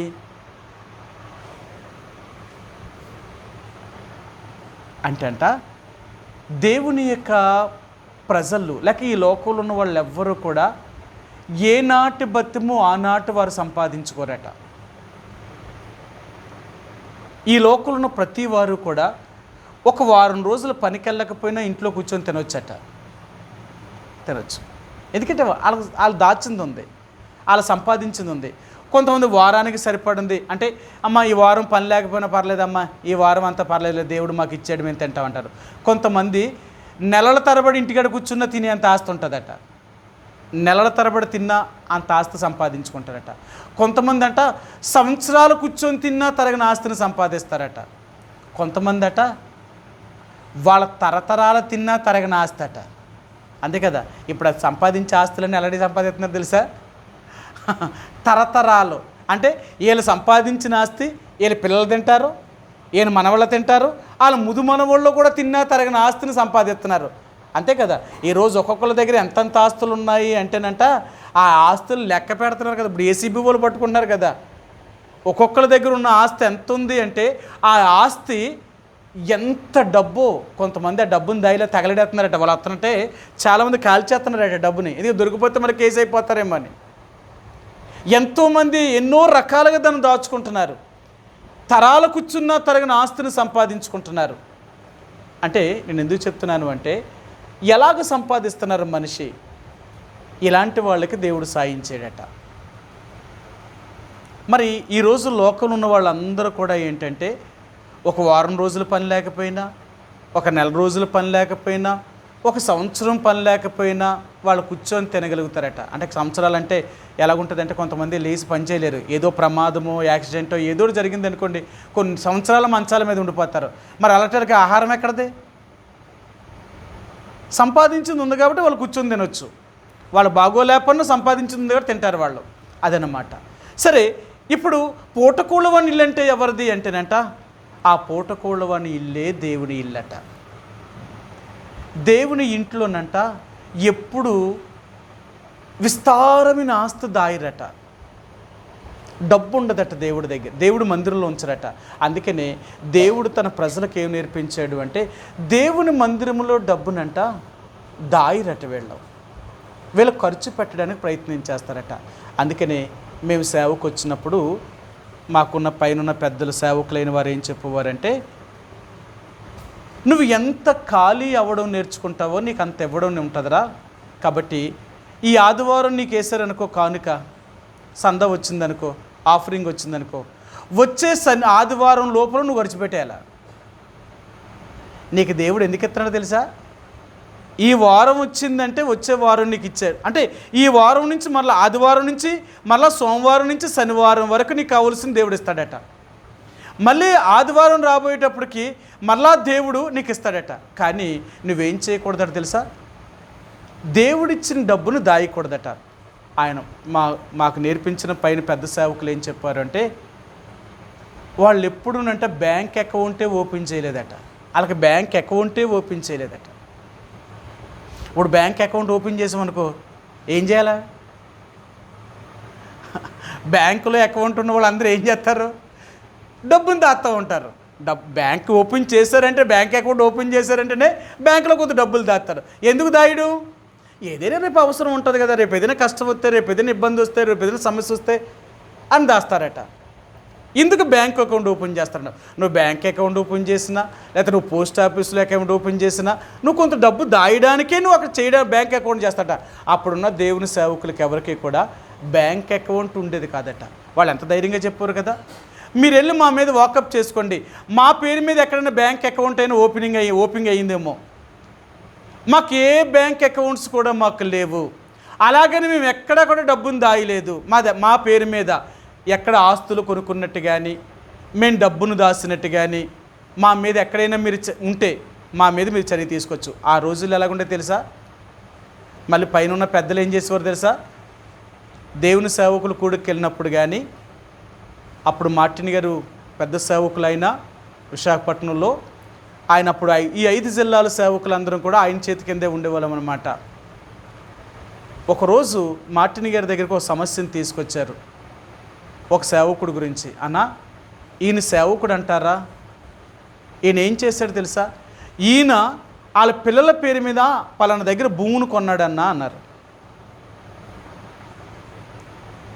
అప్పుడు మీరు అలా కొనొచ్చు, అలా చేయొచ్చా అని అడిగారు. ఇంకా ఒకటి కాదు, చాలా నేరాలు మోపారన్నమాట. సరే, అప్పుడు మార్టిన్ గారు అన్నారు, సరే ఆయన్ని పిలిపించండి అని చెప్పారు. ముందు పెద్దలు చెప్పిందంతా విన్నాడు, తర్వాత సేవకుని పిలిపించమన్నాడు. నీ మీద వీరు ఇన్ని అభియోగాలు మోపారు, ఇది నిజమా అని అడిగారు. అవన్నీ ప్రూఫ్తో సహా చూపిస్తున్నారు, ఇంకా లేదని చెప్పడానికి అవకాశం లేదు. సరే, అవునన్నా నిజమే కొన్నాను. అప్పుడు ఆయన అడిగాడు, నువ్వు నీ పిల్లలకి భూమి కొనడం తప్పు కాదు, నేను కాదు అంటలేదు, కానీ ఈ డబ్బు నీకు ఎక్కడి నుంచి వచ్చింది అని అడిగారు. నీకెక్కడిది చెప్పు, అబద్ధం ఆడకు అని చెప్పారు. ఇప్పుడు సేవకుడికి డబ్బు ఎక్కడి నుంచి వస్తుంది? ఈయనే వ్యాపారం చేయడుగా, పోనీ ఎక్కడ ఉద్యోగం చేయడు కదా. ఈయనకున్న ఆస్తులన్నీ ముందు దేవుడికే సమర్పణ చేసి వస్తారు కదా సేవకి, మరి ఇంకెక్కడ వీళ్ళకి? అప్పుడు ఆయన చెప్పాడు, సందాల నుంచి డబ్బైనా నేను వచ్చిన దాంట్లో నేను దాచి, నేను మిగిల్చి నేను కొన్నాను ఆ స్థలం. మరి కొంటే ఎవరి పేరు మీద కొనాలి నువ్వు అని అడిగారు. ఆ డబ్బు దేవుడిది కదా. సరే, ఈ డబ్బు ఉంది, ఈ డబ్బు దేవుడిది కాబట్టి దేవుడి డబ్బుని మరి నీ పిల్లల కోసం ఆ భూమిని కొనడం తప్పు కాదంటలేదు. సరే, కొనడమే తప్పు. ఎందుకంటే దేవుడు మనకి ఇచ్చే డబ్బుని ఎందుకు ఇచ్చాడు అంటే, దేవుని యొక్క పరిచర్య కొరకు వాడమని ఇచ్చాడు దేవుడి డబ్బుని. నువ్వు నువ్వు తిన్న డబ్బుని, ఇంకా మిగిలిన డబ్బుని ఏం చేయాలంటే దేవుని పరిచర్య కొరకు ఉపయోగించాలి. దేవుని పరిచర్య కొరకు ఉపయోగించాలి. మీటింగ్స్ పెట్టు, లేదా ఇంకా అవసరమైతే మందిరంలో ఏమైనా అవసరాలు ఉంటే అవసరాలకు దాన్ని ఖర్చు పెట్టు. మందిరం యొక్క పరిచర్య కోసం డెవలప్ చేయి. అంతే కూడా మళ్ళీ ఏం చెప్పేవారు తెలుసా? మందిరాలని కట్టడం అనేది కూడా ఏదో మేళ్ళ కట్టేయాల, పెద్ద పెద్ద విశాలంగా ఏదో రాజభోగంగా ఉండేటట్టు కూడా కట్టద్దు. మనం వచ్చిపోవడానికి కదా మందిరం అనేది. ఏంటంటే మనం కూడుకోవడానికి మందిరం, అంతే తప్ప మందిరం ఏదో అందరికీ కనిపించడానికి ఒక బాబేలు గోపురంలా కట్టొద్దు. అందుకని మన మందిరాలన్నీ ఎలా ఉంటాయి తెలుసా? చాలా సింపుల్గా ఉంటాయి అన్నమాట. మందిరాలకు ఎక్కువ డబ్బు పెట్టాం, మనం మందిరాలకు ఎక్కువ డబ్బు పెట్టాం. ఒకరోజు అది ఇప్పుడు 2014 2013 2013 కాదు 2010 11లోనో మేము Hyderabad all India guard servant మీటింగ్స్కి వెళ్ళామన్నమాట. అప్పుడు ఫిలిప్ గారు ఉన్నారు. ఫిలిప్ గారు ఉంటే అప్పుడు డేవిడ్ అన్నతో పాటు మేము వెళ్ళాం ఫిలిప్ గారి దగ్గరికి. చివరిగా ఇంకొచ్చేసే ముందు ఆయనతో ప్రార్థన చేయించుకోవడానికి వెళ్ళామన్నమాట. అప్పుడు డేవిడ్ అన్న అంటే వాళ్ళకి, ఎందుకంటే వాళ్ళు మరి బాగా దగ్గర వాళ్ళు కాబట్టి, బాగా తెలిసిన వాళ్ళు, చిన్నప్పటి నుంచి కలిసి పెరిగిన వాళ్ళు కాబట్టి, వాళ్ళ నాన్నగారు పెద్ద సేవకులు కాబట్టి స్వతంత్రంగా ఆయన అన్ని మాట్లాడుతూ ఆయన ఒక మాట అన్నాడు, అంకుల్ నేను విజయనగరంలో మందిరం కడుతున్నాం, మా కన్స్ట్రక్షన్ కోసం ప్రార్థన చేయండి అన్నారు. అప్పుడు ఆయన ఏం చెప్పాడు తెలుసా, అంటే ఆయన అన్న మాట, అప్పుడు అన్నాడు, భౌతికమైన మందిరము కంటే ఆత్మ సంబంధన మందిరాన్ని కట్టు డేవిడ్ అన్నాడు అనమాట. అంటే భౌతికంగా మందిరాలు కట్టడం కాదు, ఆత్మీయమైన మందిరాలు కట్టు, ఆత్మలను సంపాదించు. దేవుడి యొక్క మందిరం ఏంటో తెలుసా, దేవుడికి నివాస స్థలం ఏంటంటే దేవుని యొక్క హృదయం, మనుషుల యొక్క హృదయాలే దేవునికి ఆలయం. కాబట్టి వీటి గురించి కాదు మనం చూడాల్సింది, వాటి గురించి ఉండు అని చెప్పారు. సరే అంకుల్ తప్పక అని చెప్పారనమాట. అంటే నేను ఎందుకంటే పెద్దోళ్ళు ఏం చెప్పేవారంటే, మందిరం కడతాను అంటే అలాంటి కట్టమనేవారు తెలుసా, సింపుల్గా కట్టు, పెద్దది కట్టొద్దు, ఏదో ఇలా కట్టాలా అలా కట్టాలా అని కట్టొద్దు. మాకు డేవిడ్ అన్న ఒకసారి చెప్పారనమాట, ఆయన మీద ఎన్నో కంప్లైంట్ చేసినప్పుడు ఆయన వైజాగ్ నుంచి ఆయన్ని నర్సీపట్నం పంపించారట. ఆయన అప్పుడు అని చెప్పి చాలాసార్లు బాధపడి చెప్పారనమాట అన్నగారు. ఏం చెప్పారంటే, నేను స్వర్ణ మందిరం బిల్డింగ్ని కట్టాలనుకున్నప్పుడు నేను ప్లాన్ వేసి, ఇంజనీర్తో ప్లాన్ వేసి కట్టాలనుకున్నాను, అంత ప్లాన్ చూపించాను, నేను ఇంత ఖర్చు అవుతుందని చెప్పాను. ఖర్చు అవుతుందంటే ఆ రోజు వాళ్ళు ఏం చేశారు తెలుసా, ఇంత ఇలా కట్టాలా, ఎలాగుండాలా, అలా కట్టాలా, ఎందుకంత దానికి అంత ఖర్చు, అంత ఎందుకు అలా కట్టాలా, ఎంత డబ్బు వేస్ట్ అయిపోద్ది, ఇన్ని లక్షల రూపాయలు ఎక్కడి నుంచి తెచ్చి కడతారు అని మార్టిన్ గారి దగ్గర డేవిడ్ అన్న మీద కంప్లైంట్ చేశారట. సో అప్పుడు డేవిడ్ అన్నని మార్టిన్ గారు పిలిచారట. ఏంటి ఎంత ఖర్చు అవుతుంది అంటే, లేదు పప్ప, మరి అంటే జరుగుతూ ఉంటుంది మరి పని, ఇంక ఇలా చేయకపోతే ముందుకు మనం చేయలేం కదా, ఒకసారిగా చేయాలని అని చెప్పారట. ఆయన కూడా కొంత ఏదో అన్నారట, కానీ దేవుడు చూసుకుంటాడులే, అయితే పని ప్రారంభించండి, సింపుల్గానే కట్టండి, పెద్ద ఏం అక్కర్లేదు హంగామా అన్నారట. కానీ జరిగే కొలది పని, అంటే వాళ్ళకి దేవుడు అలాగ ఇచ్చాడనమాట. ఆయన అన్నాడు, ఆ రోజు నేను ఈ బిల్డింగ్ కడితేనేమో నన్ను ఏమన్నా తెలుసా, ఏదో నా కోసం కట్టుకుంటున్నాను, ఇది అంత విలాసవంతంగా కట్టుకుంటున్నాను, అది నా కోసమే కడుతున్నాను, నా మీద ఎన్ని చెప్పారా ఆ రోజు, నేనేను ఉన్నాను ఆ ఇంట్లో, అది కట్టకముందే నన్ను పంపించేశారు బయటికి, నన్ను పంపించేశారు. నేను ఈ నర్సీపట్నం వచ్చినప్పుడు రేకులింట్లో, పెంకిటింట్లో ఉండేవాడు నేను, అప్పుడు కూడా ఏ బిల్డింగులు లేవు. ఎర్మోన్ ఎలాగుండేది తెలుసా, డేవిడ్ మార్టిన్ గారు వచ్చినప్పుడు చాలా చిన్నదట, పెంకులతో వేసిన మందిరం ఎంత ఉండేదట, అంతే, ఎంత దీంట్లో కూడుకునేవారట. ఆయన వచ్చి మరలా ఆయన 33 సెంట్ల స్థలం కొని ఒక పొలం, మళ్ళీ చుట్టూ ప్రహారీ కట్టి ఒక పెద్ద మందిరానికి, ఇప్పుడు అలా ఉన్న మందిరానికి పునాదేసింది కూడా ఆయనే. ఎవరు అనుభవిస్తున్నారు, ఆయనేం కాదు. అప్పుడేమో డేవిడ్ మార్టిన్ గారు కట్టేటప్పుడట అంత డబ్బును భూమిలో కప్పేటేస్తున్నాడు అన్నారట. మరి ఏం చేశారు, వీళ్ళు కట్టలేదా, అంతకంటే బాగా కట్టారు. మరి ఏం చేసినట్టు వీళ్ళ డబ్బును భూమిలో కప్పట్లేదా అంటే, సేవకుడు చేస్తే ఒకటే, వీళ్ళు చేస్తే ఒకటే. చూడండి అలాగే మాట్లాడారు. అంటే నేను ఎందుకు చెప్తున్నానంటే, ఏమి నేర్పించేవారంటే, డబ్బును దాయొద్దు. నువ్వు డబ్బును ఎంత దేవుడి పరిచర్య కోసం నువ్వు ఖర్చు పెడతావో దేవుడు నీకు ఇస్తూ ఉంటాడట. అందుకని మాకేం నేర్పించేవారంటే, సోమవారం నుంచి శనివారం రూపాయలు నీకు వచ్చిన సంద అంతా ఒకటే, దాయొద్దు. నువ్వు దాచావనుకో వచ్చే వారం సంద తగ్గిపోద్దట, దేవుడు అంటాడట, నువ్వు దాచావు కదా, పోయిన వారం ఇచ్చిందే ఇంకా నీ దగ్గర ఉంది, ఇప్పుడు ఎందుకు నీకు అంత ఇవ్వాలా, ఇవ్వడట.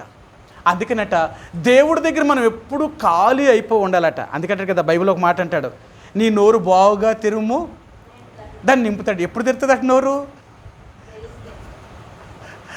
ఎప్పుడు తెరుతాడట నోరు.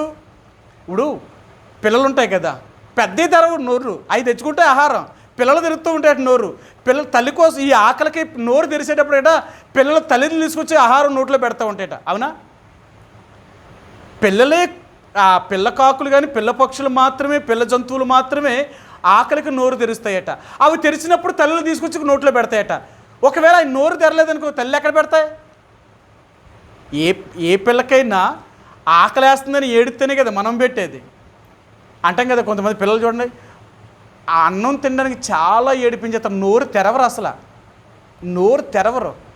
నోరు తెరవకపోతే తల్లికి ఎలా ఎంత కోపం అవుతుందో తెలుసా? చెత కొట్టేసి మరి నోరు తెరిపించి ముద్దులు ఆడుతూ ఉంటారు. అప్పుడు అంటూ ఉంటారు, పెడుతుంటే నోరు తెరవే, పెడుతుంటే నోరు తెరవే, తిను తిను తిను అని చెప్తూ ఉంటారు. ఎందుకు? నీ కడుపు నిండాలంటే నీ నోరు తెరవాల. అలాగే దేవుడు కూడానంట నిన్ను నింపాలి అంటేనట నువ్వు ఖాళీ అవుతూ ఉండాలట. అందుకని దేవుని ప్రజలు ఏ పనైనా ప్రారంభించినప్పుడు డబ్బులు లేకుండానే పని ప్రారంభిస్తారట, ఉండి ప్రారంభించరట. ఏమీ లేకుండా పని ప్రారంభించి అన్నీ ముగించేస్తారట. ఎక్కడి నుంచి వచ్చింది, ఎలాగొచ్చింది, ఎక్కడి నుంచి తెచ్చారు అంటే అదేదో నమ్మ దేవుడే, మేము అసలు మా దగ్గర పని ప్రారంభించినప్పుడు ఇంత డబ్బులు మాత్రమే ఉన్నాయి, కానీ మేము అంతా ముగించేటప్పటికి ఎక్కడి నుంచి వచ్చాయో ఎలాగొచ్చాయో తెలియదు, కానీ దేవుడు ఏదో ఒక రీతిగా మాకు తెచ్చిచ్చాడు, ఇల్లు పూర్తి అయిపోయింది అంటారట. అవును, అంతే కదా.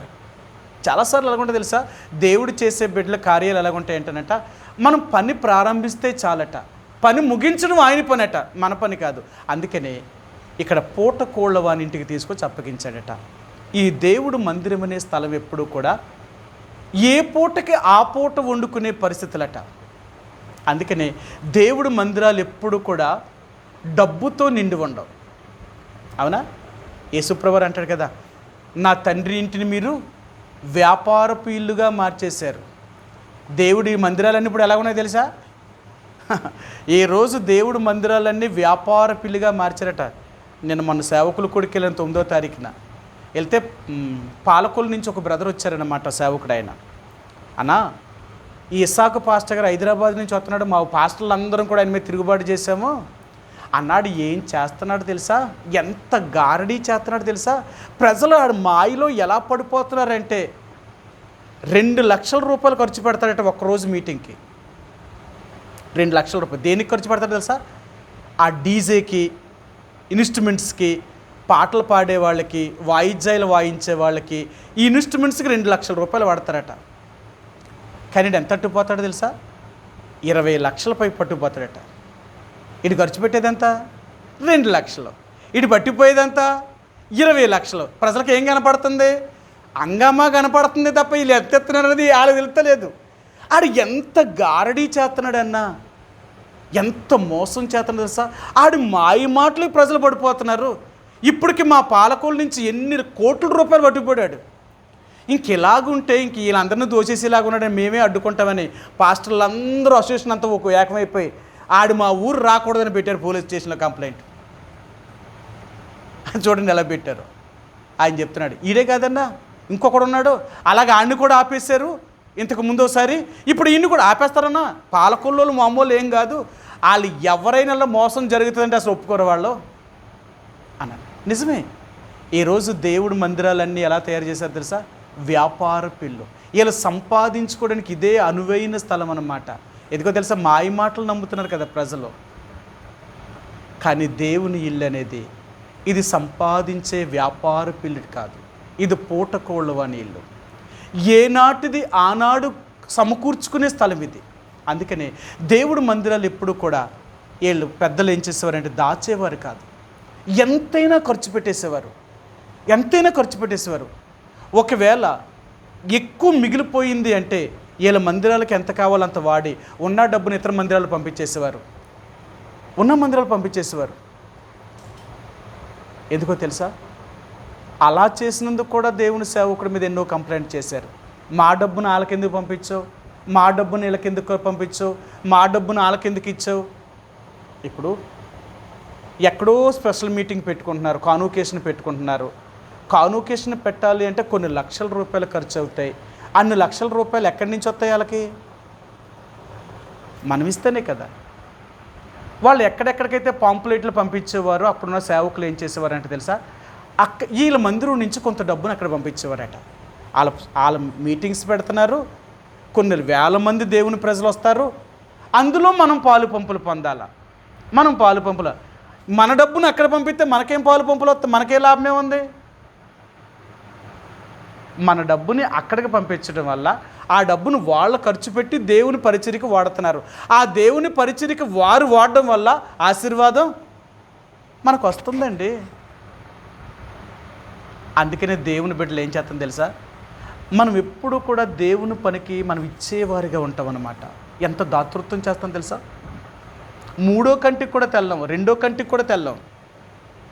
మనం దేవుడికి ఏదైనా ఇచ్చాము అంటే ఎవరికి తెలియకుండా తీసుకెళ్ళిస్తాం దేవుడికి. ఎందుకో తెలుసా? దేవుడి పని జరగాలంతే, దేవుడి పని జరగాలి. ఇలా ఇవ్వడం వల్ల మనం ఎప్పుడూ నష్టపోం. ఇదే చెప్తున్నాను. అబ్రహాము దేవుడు తన సొంత కుమారుని ఇవ్వడానికి ప్రయత్నం చేశాడు కాబట్టి దేవుడు అడిగితే అతని మూలంగా భూలోకాన్ని ఆశీర్వదింపజేశాడు దేవుడు. ఈరోజు దేవుడు అంటున్నాడు, నువ్వు నాకు మేలు చేయడానికి ప్రయత్నం చేస్తే, నా పరిచర్యలో నువ్వు సహకారులుగా పాలు పంపులు పొందడానికి ప్రయత్నం చేస్తే నేను నిన్ను అంతగా ఎక్కువగా దీవిస్తాను. అదే అందుకన్నాడు, నువ్వు ఖాళీ అవ్వడం నేర్చుకోవాలట. నిజంగా మన దగ్గర లేదనుకోండి దేవుడిస్తాడు. నీ దగ్గర లేకపోతే ఖచ్చితంగా దేవుడిస్తాడు. నీ దగ్గర ఉంటే దేవుడివ్వడు. నీ దగ్గర ఉండి దేవుడిని అడుగుతున్నావు అనుకో, దేవుడివ్వడు. ఎందుకు తెలుసా? నువ్వు అబద్ధం ఆడుతున్నావు. నా దగ్గర నువ్వు అబద్ధం ఆడుతున్నావు. నీ దగ్గర ఏమీ లేదు, నిజంగా నీ దగ్గర ఉంది, నాకు తెలుసు కదా. మరి లేదని నన్ను ఎలాగ అడుగుతున్నావు? నేను ఎలాగిస్తాను నేను నీకు? ఇవ్వను. అందుకనే మనం ప్రార్థన చేసేటప్పుడంట మన ప్రార్థన యథార్థమైన ప్రార్థన చేయాలట, యథార్థంగా ప్రార్థన చేయాలట. కానీ మనం ఏం చేస్తాం తెలుసా? యథార్థంగా మనం దేవుణ్ణి ప్రార్థించమంట, అంత అబద్ధంగానే ప్రార్థన చేస్తామట. ఉండి లేనట్టుగా ప్రార్థన చేస్తామట, ఉండి లేనట్టుగా ప్రార్థన చేస్తామట. అప్పుడు దేవుడట మన ప్రార్థన వినడట. సరే మీకు చూపిస్తాను. కీర్తన గ్రంథము 145వ కీర్తన, 145వ కీర్తన, కీర్తన గ్రంథము 145వ కీర్తన 18 వచ్చినవండి. 145:18. తనకు మొరపెట్టి వారికి అందరికీ, తనకు నిజముగా మొరపెట్టి వారికి అందరికీ యెహోవా సమీపముగా ఉన్నాడు. దేవుడు ఎవరికి సమీపంగా ఉంటాడట? నిజంగా మొరపెట్టడం అంటే, నిజంగా ప్రార్థన చేయడం అంటే ఉన్నది ఉన్నట్లుగా చెప్పాలన్నమాట. మనం దేవుడితో ఎలా చెప్తాం? నిజం చెప్పం. మన దగ్గర ఉండి కూడా లేనన్నట్టు చూపిస్తాం దేవుడికి. మన దగ్గర ఉండి లేనట్టు చూపిస్తాం. దేవుడు అంటాడు, మన ప్రార్థన ఎలాగంటాడు చెప్పు. దేవుడు ఎవరికి సాయం చేస్తాడో తెలుసా? సరే మీకు ఈ మాట కూడా చూపిస్తాను. 84వ కీర్తన, కీర్తన గ్రంథము 84వ అధ్యాయము 11 వచ్చినవండి. 84:11. దేవుడైన యెహోవా సూర్యుడును కేడెమునై ఉన్నాడు. యెహోవా కృపయు ఘనతయు అనుగ్రహించును. యథార్థముగా ప్రవర్తించు వారికి ఆయన ఏ మేలును చేయక మానడు. దేవుడు ఎవరికి మేలు చేస్తాడట? యథార్థవంతులకు మేలు చేస్తాడట. మనలో యథార్థత ఎక్కడుంటే చెప్పండి? లోకంలో యథార్థత లేదని అనుకోండి, ఇంకా లోకంలో అలాగ ఉన్నాం. దేవుడి దగ్గరికి వచ్చిన తర్వాత ఇక్కడ కూడా యథార్థంగా ఉండవు. దేవుడి దగ్గర కూడా యథార్థంగా ఉండవు. లోన్ ఒకటి, పైకి ఒకటి. మరి మన ప్రార్థన ఎలాగంటాడు చెప్పు దేవుడు? దేవుడి దగ్గరికి వచ్చినప్పుడంట దేవుడి దగ్గర ఏది దాయకూడదట. అవునా? మీకు మాట చెప్తారు. లోకంలో ఎలా చెప్తారంట, డాక్టర్ దగ్గర, లాయర్ దగ్గర నిజాన్ని దాయకూడదట. డాక్టర్ దగ్గర ఏమో రోగాన్ని దాయకూడదట, లాయర్ దగ్గర ఏమో అబద్ధం ఆడకూడదట. లాయర్ దగ్గర నిజంగా జరిగింది జరిగినట్లు చెప్పాలట. ఒకవేళ నువ్వు నిజం చెప్పావనుకో, ఆయన అప్పుడు ఏం చేయాలో కేసుకి కావాల్సినవన్నీ ఆయన సంపాదిస్తాడట. నువ్వు చివరిదాకా నిజం చెప్పలేదనుకో, నీ ప్రూఫ్ అంతా అవతలోడి దగ్గర ఉంటుంది కదా. జరిగిందంతా వాళ్ళ దగ్గర ఉంటుంది, అవతలోడి దగ్గర ప్రూఫ్. నువ్వు నీ లాయర్కేమో నిజం చెప్పలేదు, ఈయనేం చేస్తాడు, నీదే రైట్ అన్నట్టు ఏదో ఈయన చూపిస్తూ ఉంటాడు. అవతలోడు అంతా ప్రూఫ్ ఫైనల్ జడ్జిమెంట్కి వచ్చినప్పుడు ఆడి కాగితాలు అన్నీ తీసుకొచ్చి అక్కడ పెడతాడట టేబుల్ దగ్గర. ఆ జడ్జి చూస్తాడట. అప్పుడు అడుగుతాడట, ఏరా నేను ముందే అడిగాను, నువ్వు చెప్పేది నిజమే చెప్పు అని చెప్పాను, నువ్వు నిజం చెప్పుండి ఇలాగుంటే నేను నీ కేసుని ఈరోజు వాళ్ళు పుట్టించిన కాగితాల కంటే ఎక్కువ పుట్టిద్ది నువ్వు నిజం చెప్పలేదు కదా, అందుకే కేసు ఓడిపోయామంట. కేసు ఎందుకు ఓడిపోతారో తెలుసా? నిజం చెప్పకపోతే ఓడిపోతారట కేసు. కోర్టులో కేసులు ఎందుకు పోతాయంటే నిజం చెప్పకపోతే ఓడిపోతారు. అలాగే దేవుడి దగ్గరికి వచ్చినప్పుడు కూడానంట మనం నిజం చెప్పకపోతే దేవుడు మనకు మేలు చేయడట. నిజం చెప్పాలి, యథార్థంగా ప్రార్థించాలి దేవుడికి. దేవుడికి అబద్ధం ఆడొద్దు. దేవుడి దగ్గర కూడా అబద్ధం ఆడేమనుకోండి ఆయన తెలీదా? మన దేవుడు ఎవరట తెలుసా? రహస్యమైన వాటిని అన్నిటినీ వెలుగులో తీసుకొస్తాడట. మనం ఏదైతే దేవుడికి కనపడకుండా ఉంచాలి అనుకుంటామో అదే ముందు బయటకు వచ్చేస్తుందట. అర్థమైందా? అందుకని దేవుడి దగ్గర ఏది దాపరకు ఉండకూడదు, దాయకూడదు. మనం దేవుడి దగ్గర కూడా దాచామనుకోండి దేవుడు ఏం చేస్తాడో తెలుసా? నీకు ఏ సహాయము చేయడట. ఎందుకంటే నువ్వు అబద్ధికుడివి, అబద్ధికురాలివి. నన్నే మోసం చేయాలనుకుంటున్నావు, నా దగ్గరే నువ్వు అబద్ధం ఆడుతున్నావు, ఇక నీకు నేను ఎలా సాయం చేస్తాను? అందుకనే మనం చాలా వరకు ఏం చేస్తామంటే మన విషయాలు ఎవ్వరికీ తెలియనివ్వం. దేవుని బిడ్డలు ఎలా ఉంటారో తెలుసా? వాళ్ళ విషయాలు ఎవ్వరికీ తెలియకూడదు. తెలిసే అనుకో ఇప్పుడు ఏమంటారు? ఇప్పుడు మన విషయాలు దేవుని సేవకుడికి కానీ దేవుని బిడ్డలకు కానీ తెలిస్తే వాళ్ళు ఏం చేస్తారు? మన కోసం ఏం చేస్తారు? ఒకటి, ప్రభువా పలానా వాళ్ళు ఇలాగ ఉన్నారు తండ్రి, వాళ్ళకి సహాయం చేయి, లేకపోతే వాళ్ళు ఇలాంటి బలహీనతలు ఉన్నారు వారిని విడిపించు అని నీ కోసం ప్రార్థన చేస్తారు. లేకపోతే తప్పు అయితే తప్పును తప్పులాగే గద్దిస్తారు. అంతేనా? నీతిమంతులు నీ గద్దించడం నీకు ఎంత మేలది? నీలో తప్పు ఉంది కాబట్టి గద్దించడం నువ్వు బాగుపడతావు కదా. మరి ఎంతకాలం తప్పును దాచుకుంటావు? ఎంతకాలం చెడుతనాన్ని దాచుకుంటావు? అది ఎప్పటికీ ఇంక నువ్వు వదిలిపెడతావు? నిన్ను గద్దించేవాళ్ళు లేకుండా, నీకోసం ప్రార్థించేవాళ్ళు లేకుండా మరి నువ్వు ఎలాగుంటావు? అందుకని క్రైస్తవుడి యొక్క జీవితం ఎలాగుంటుందో తెలుసా? ఒక తెరిసిన పుస్తకం లాంటిదట. మన బ్రతుకులన్నీ ఎలాగుంటాయో తెలుసా? అందరికీ తెలుస్తాయట. మన జీవితం ఎలాంటిదంటే అందరికీ తెలుసు అనమాట. అందుకని మన గురించి అందరూ చెప్పుకుంటారు, అమ్మ వాళ్ళు అలాటోళ్ళు కాదమ్మా, వాళ్ళు ఇలాటోళ్ళు, వాళ్ళ గురించి మాకు తెలుసమ్మా అంటారట. ఎందుకంటే మనం ఏదైనా యథార్థంగానే మాట్లాడతాం కదా, లోనోటి పైనోటి మాట్లాడడం. యథార్థవంతులు ఎలాగుంటుందో తెలుసు? తెలిసిన పుస్తకంలాగా ఉంటారట. వీళ్ళ గురించి అన్నీ తెలుసు అందరికీ. కానీ లోకంలో ఉన్నవాళ్ళు, నామకార్థులు, భక్తిహీనులు ఏం చేస్తారో తెలుసా? వీళ్ళ విషయాలు ఎవ్వరికీ తెలియనివ్వరట. ఎంతకాలం దాస్తారు? కొన్ని రోజులు దాయగలరు, కొన్ని నెలలు దాయగలరు, కొన్ని సంవత్సరాలు దాయగలరు. అంతకాలం దాచేస్తారా? అందుకన్నాడు దాచబడినది ఏదియూ మరుగు చేయబడదట. మీరు ఎవరికైనా ఏదైనా చెప్పారనుకో, అమ్మ ఇది నీకే చెప్తున్నాను ఎవరికీ చెప్పొద్దమ్మో అన్నావు అనుకో, ఆ అమ్మ ఇంకొక అమ్మ చెప్తుందట, ఆ అమ్మ ఇంకొక అమ్మ చెప్తుందట, ఊరందరికీ తెలిసిపోద్దట. ఏంటిది? దాయమన్న మాట. అమ్మ అందరికీ చెప్పు అన్నావు అనుకో, ఆ మాట ఎవరికీ చెప్పరట. ఆ అమ్మే చెప్పమంది, మనకి కావాలితే ఆ అమ్మే చెప్పుకుంటుంది, మనం ఎందుకు చెప్పాలే, మనమేం పనులమా అంటారట. దాయమన్నాం అనుకో అది అందరికీ చాటింపు వేసేస్తారట. అదనమాట. అర్థమైందా? అందుకని మన జీవితంలో ఎప్పుడు కూడా దాపరకు ఉండకూడదు, దేవుడి దగ్గర దాయకూడదు. మనం దేవుడి దగ్గర యథార్థంగా చెప్పాలన్నమాట. నువ్వు యథార్థంగా బ్రతకాలి. అందుకని బైబిల్ గ్రంథంలో అంటాడు, యథార్థమైన హృదయములతో దేవుడి యొక్క సన్నిధానంకు మనం రావాలట. ఈ మాట కూడా చూపించిన సరే, చివరి మాట ఈ మాట కూడా చూపిస్తాను. ఎబ్రీలకు రాసిన పత్రిక 10వ అధ్యాయము, ఎబ్రీలకు రాసిన పత్రిక 10వ అధ్యాయంలో ఇక్కడ అపోస్తలుడైన ఈ గ్రంథకర్త ఇలాగ రాశాడు. ఆయన ఏం రాశాడు మీకు చూపిస్తాను. 22 వచ్చినవండి, 10:22. మనస్సాక్షి కల్మషము తోచుకున్నట్లు ప్రోక్షింపబడిన హృదయములు గలవారమును నిర్మలమైన ఉదకముతో స్నానము చేసిన శరీరములు గలవారమునయుండి విశ్వాస విషయంలో సంపూర్ణ నిశ్చయత కలిగి యథార్థమైన హృదయముతో మనము దేవుని సన్నిధానమునకు చేరుదుము. ఎలా చేరాలట? అది మన హృదయము యథార్థంగా ఉండాలట. అందుకనే చాలామంది దేవుణ్ణి నమ్ముకుంటారు కానీ అసలు ఆ యథార్థత అనేదే వీళ్ళకు ఉండదట. నోరు తెరిస్తే అబద్ధం ఆడతారట, నోరు తెరిస్తే అబద్ధం ఆడతారట. మరి ఇలాంటి అబద్ధాలు ఆడే వాళ్ళకి దేవుడు ఎందుకు తోడుకుంటాడండి? అబద్ధాలు ఆడే వారికి దేవుడు ఎందుకు సాయం చేస్తాడు? యథార్థంగా లేని వారికి దేవుడు ఎలా సాయం చేస్తాడు? మనం ఏదో దేవుడి గుడికి వచ్చి ప్రార్థన చేసేస్తున్నాం, మన ఇంటికాడ ప్రార్థన చేసేస్తున్నాం, లేదా ఎవరో ప్రార్థన చేయించుకుంటాం. ఎక్కడ దేవుడు వింటాడు మన ప్రార్థన? అసలు అసలు దేవుడి దగ్గరే మనం యథార్థంగా లేనప్పుడు దేవుడు ఎలాగింటాడు చెప్పండి? అందుకే దేవుడి దగ్గరికి వచ్చినప్పుడు ఎప్పుడు నిజమే పలుకు, అబద్ధం పలకొద్దు, అబద్ధం చెప్పొద్దు దేవుడికి. ఇటు మన విషయాలు దేవుడి దగ్గర దాయాలా? ఆ దేవుడికి కనబడవా? ఆ దేవుడికి తెలియవా? అర్థమైందా?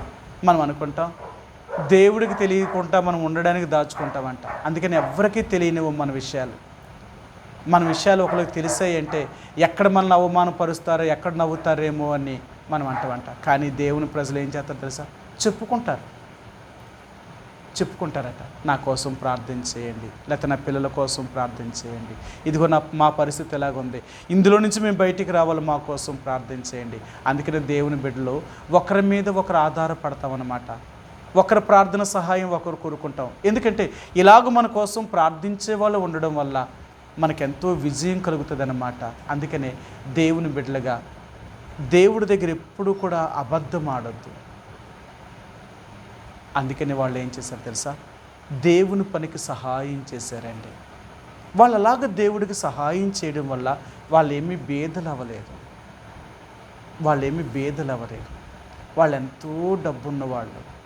ఇంకా దేవుడు వారిని ఆశీర్వదించాడు. అవునా? మీ అందరికీ తెలుసు కదా, ఈనాడు ప్రపంచ దేశాలన్నిటిలో కల్లా అగ్రదేశం ఏంటి అంటే అమెరికా అంటాం. ఎందుకు అమెరికా అంత అగ్రదేశం అయిందో తెలుసా? మీరు ఎప్పుడైనా చూడండి, ప్రపంచ దేశాలలో ఏ దేశము ఏదైనా అనేకమైన విపత్తుల వల్ల ఏదైనా నష్టపోయిందంటే మొట్టమొదటి అమెరికా సాయం చేస్తుంది. అవునా?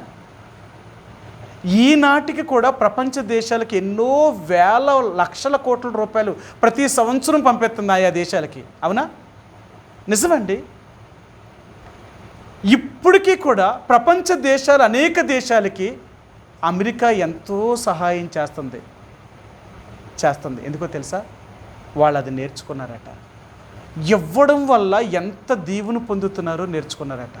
అందుకనే దేవుని బిడ్డలంట పుచ్చుకున్నట్టు కంటే ఇచ్చుట ధన్యతట. నువ్వు ఎలా దీవించబడతావు తెలుసా? నువ్వెంత దేవుడి కొరకు నువ్వు ఉపయోగిస్తావు నీ ధనాన్ని, అంత నువ్వు ఎక్కువ అవుతూ ఉంటావు అన్నమాట. నువ్వు చూడు ఒకసారి, ఇది నా మాట అబద్ధము అనుకుంటే నువ్వు దేవుడికి ఇచ్చి చూడు.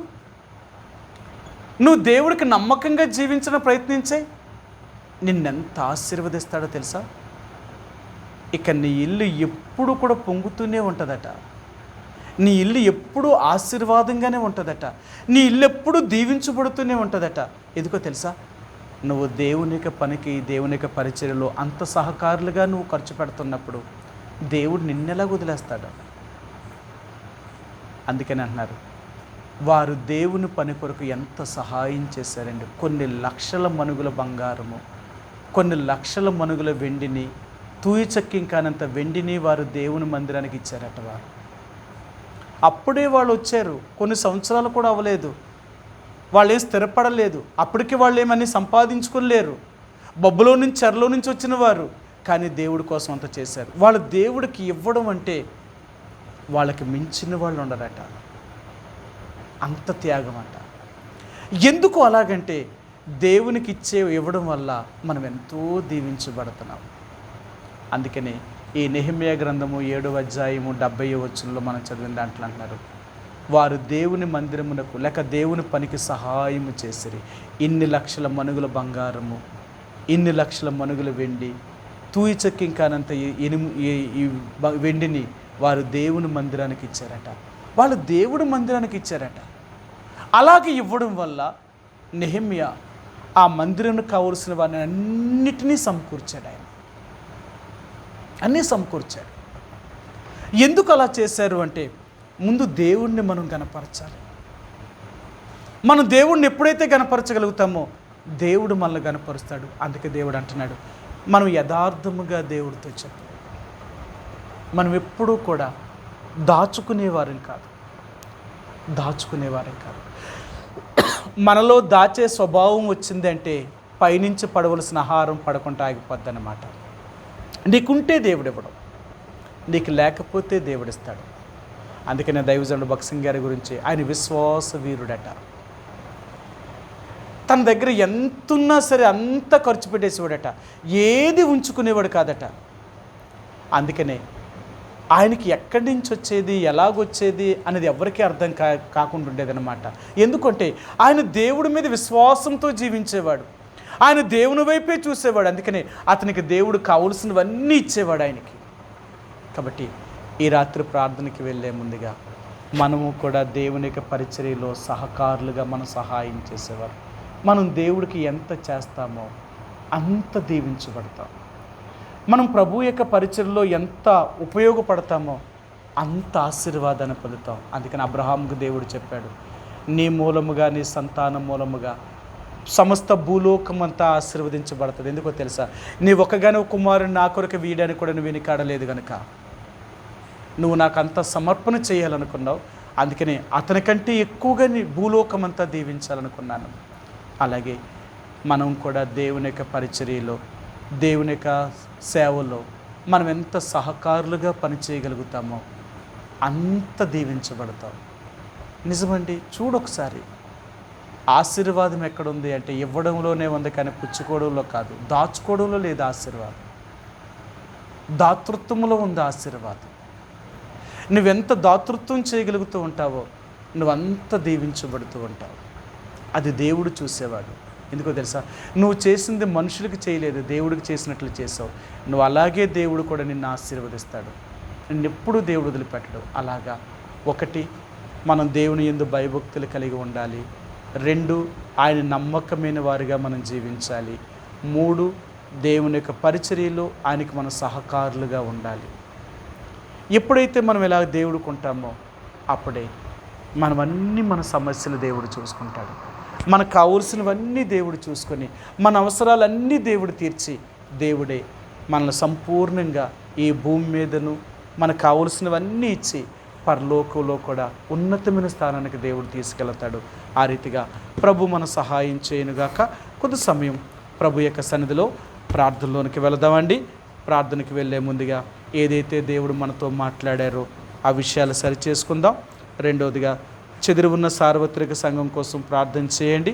ప్రపంచ నలుమూలలా చెదిరి ఉన్న దేవుని యొక్క ప్రజల కొరకు, వారికి ఉన్న ఆర్థికమైన సమస్యల కొరకు, రక్షణ లేని వారి కొరకు, రక్షించబడి నామకార్థమైన స్థితిలో ఉన్నవారి కొరకు, దేవుని సేవకుల కొరకు, మన రాష్ట్రంలో, మన దేశంలో, ప్రపంచ దేశాల్లో ఉన్న దేవుని సేవకుల కొరకు, వారికి ఉన్న ఇబ్బందుల్లో దేవుడు సహాయం చేసేలాగా, ప్రపంచ దేశాలకి, మన దేశానికి, మన రాష్ట్రానికి దేవుడు సమాధానము, శాంతి, నెమ్మదిని అనుగ్రహించేలాగా, ప్రతి కలర్ల నుంచి దేవుడు దూరపరిచి, ఆర్థిక పరిస్థితులు చక్కపరిచి, పరిపాలన చేస్తున్న నాయకులైన వారు, అధికారులు, ప్రభుత్వాల వారిని దేవుడు రక్షించేలాగా, అలాగే మరి మన దేశంలో, ప్రపంచ దేశాల్లో దేవుని ప్రజల్ని, దేవుని ఎరగని అన్యజనులైన వారు, నామకార్థులు, కమ్యూనిస్టు వారు, మన దేశంలో బీజేపీ వారితో కలిసి పనిచేస్తున్న తెగల వారు బాధిస్తున్నారు. వారి కఠిన హృదయాన్ని దేవుడు బద్దలు చేసి నిజమైన దేవుడు యేసు ప్రభువుని తెలుసుకునేలాగా వారిని కూడా దేవుడు రక్షించేలాగా ప్రార్థన చేయండి. అలాగే మరి బాధించబడుతున్న దేవుని ప్రజల కొరకు వారికి కావాల్సిన ఆదరణ, ధైర్యాన్ని, నెమ్మదిను, స్వస్థతను, వారి ఆర్థిక పరిస్థితిని దేవుడు చక్కపరిచేలాగా ప్రార్థన చేయండి. అలాగే తిరిగి మరి ఎబ్రోను కొరకు ప్రార్థన చేయండి. అక్కడ ఉన్న కలవరమైన పరిస్థితులు తీసివేసి సమాధానంగా పరిచర్య జరిగించబడ్డానికి. అలాగే ఎబ్రోను ఉన్న దైవ సేవకులైన వారు, సేవకురాండ్లు, ఈ 4 గంటల బోధలో నమ్మకంగా సేవను చేస్తున్న దైవ సేవకులైన వారు మన రాష్ట్రంలో, మన దేశంలో, ప్రపంచ దేశాల్లో ఎక్కడున్న వారిని కూడా దేవుడు కాపాడేలాగా. అలాగే నర్సిపూడి, రామచంద్రాపురం, అనపర్తి, గంగులూరుపాకలు, కాపవరం, వెలపల్లి, కృష్ణాపురం, రాఘవాపురం, కాకినాడ, సామర్లకోట, పెద్దాపురం ప్రాంతంలోను, విజయనగరం, జర్జపేట, బాడంగి, బొబ్బులి, కెల్లా, కురుపాం, మగ్గూరు, చోడవరం, వడ్డాది, లంకిలిపల్లన విశ్వాసులను కూడా దేవుడు బలపరిచేలాగా ప్రార్థన చేయండి. అలాగే ఎలీశ్వరము, రాజవొమ్మంగి, కొండపిల్లన విశ్వాసులకు ప్రార్థించండి. బలహీనలైన వారిని బలపరిచి వారిని కూడా ఆత్మీయంగా బలపరిచేలాగా ప్రార్థన చేయండి. అలాగే తిరిగి నర్సీపట్ల ఉన్న స్థానిక సంఘం కొరకు ప్రార్థన చేయండి. దేవుని బిడ్డలు వెనకబడుతున్న వారిని పురుకొలిపి అన్ని సమయాల్లో దేవుని ఇంటికి రాగలుగుట్లో, అలాగే వారు ఎవరైతే బలహీనంగా ఉన్నారో దేవుడు వారిని స్వస్థపరిచేలాగా ప్రార్థన చేయండి. బలహీనలైన వారి కొరకు ప్రార్థించండి. సోదరు సువన్రావు గారు, సలోమి గారిని, కృపారావుని, అన్నమ్మ గారిని, లాజర్ గారిని, విక్టర్ పాల్ గారిని, సత్యవతి గారిని, అలాగే సదురు కుమారి గారిని, అలాగే మరి డేవిడ్ అన్న కోసం ప్రార్థన చేయండి. వైజాగ్లో ఉన్న డేవిడ్ అన్న, సబ్బవారంలో ఉన్న డేవిడ్ అన్న కోసం. ఇప్పుడు ఆయన కొంత బ్రెయిన్ స్ట్రోక్ వచ్చి మొన్న పడిపోవడం వల్ల ఆయనకి మరి ఇప్పుడు హాస్పిటల్ అడ్మిట్ చేశారు. ఉదయం వెళ్ళి వచ్చాను. విమ్స్ హాస్పిటల్లో అడ్మిట్ చేశారు. ఇప్పుడు హాస్పిటల్లో ఉన్నాడు ఆయన. కాబట్టి కొంత చాలా బాధలో ఉన్నారు. ఆయన కోసం ప్రార్థన చేయండి. దేవుడు స్వస్థపరిచి సంపూర్ణమైన ఆరోగ్యం దయచేసేలాగా మరలా అన్నను దేవుడు మరి బలాన్ని ఇచ్చి వాడుతున్న మెడిసిన్ దేవుడు దీవించి సంపూర్ణంగా స్వస్థపరిచేలాగా ప్రార్థన చేయండి. కొంత లేవలేని పరిస్థితిలో ఉంటున్నారు, మంచం మీద కొంత బాధలో ఉన్నారు. వారి కొరకు ప్రార్థన చేయండి. వారికి ఉన్న సమస్యలంట్లో దేవుడు సహాయం చేసేలాగా. అలాగే మన వ్యక్తిగతంగాను మన కుటుంబంగాను మన సమస్యల కొరకు ప్రార్థన చేయండి. అలాగే ఆదివారం పరిచర్య కొరకు మరలా దేవుని ప్రజలందరూ దేవుని ఇంటికి రాగలుగుట్లో వారికి ఉన్న ప్రతి సమస్య నుంచి దేవుడు విడిపించేలాగా ప్రార్థన చేయండి. అలాగా కొద్ది సమయం ఒకరి తర్వాత ఒకరు ప్రభు యొక్క సన్నిధిలో మరి ప్రార్థనలో గడుపుదామండి. ఆ రీతిగా కొద్ది సమయం ప్రార్థన చేద్దాం. ఒకరి తర్వాత ఒకరు ప్రార్థన చేయండి, త్వరగా చేయండి. అంతేకాదు అందరికీ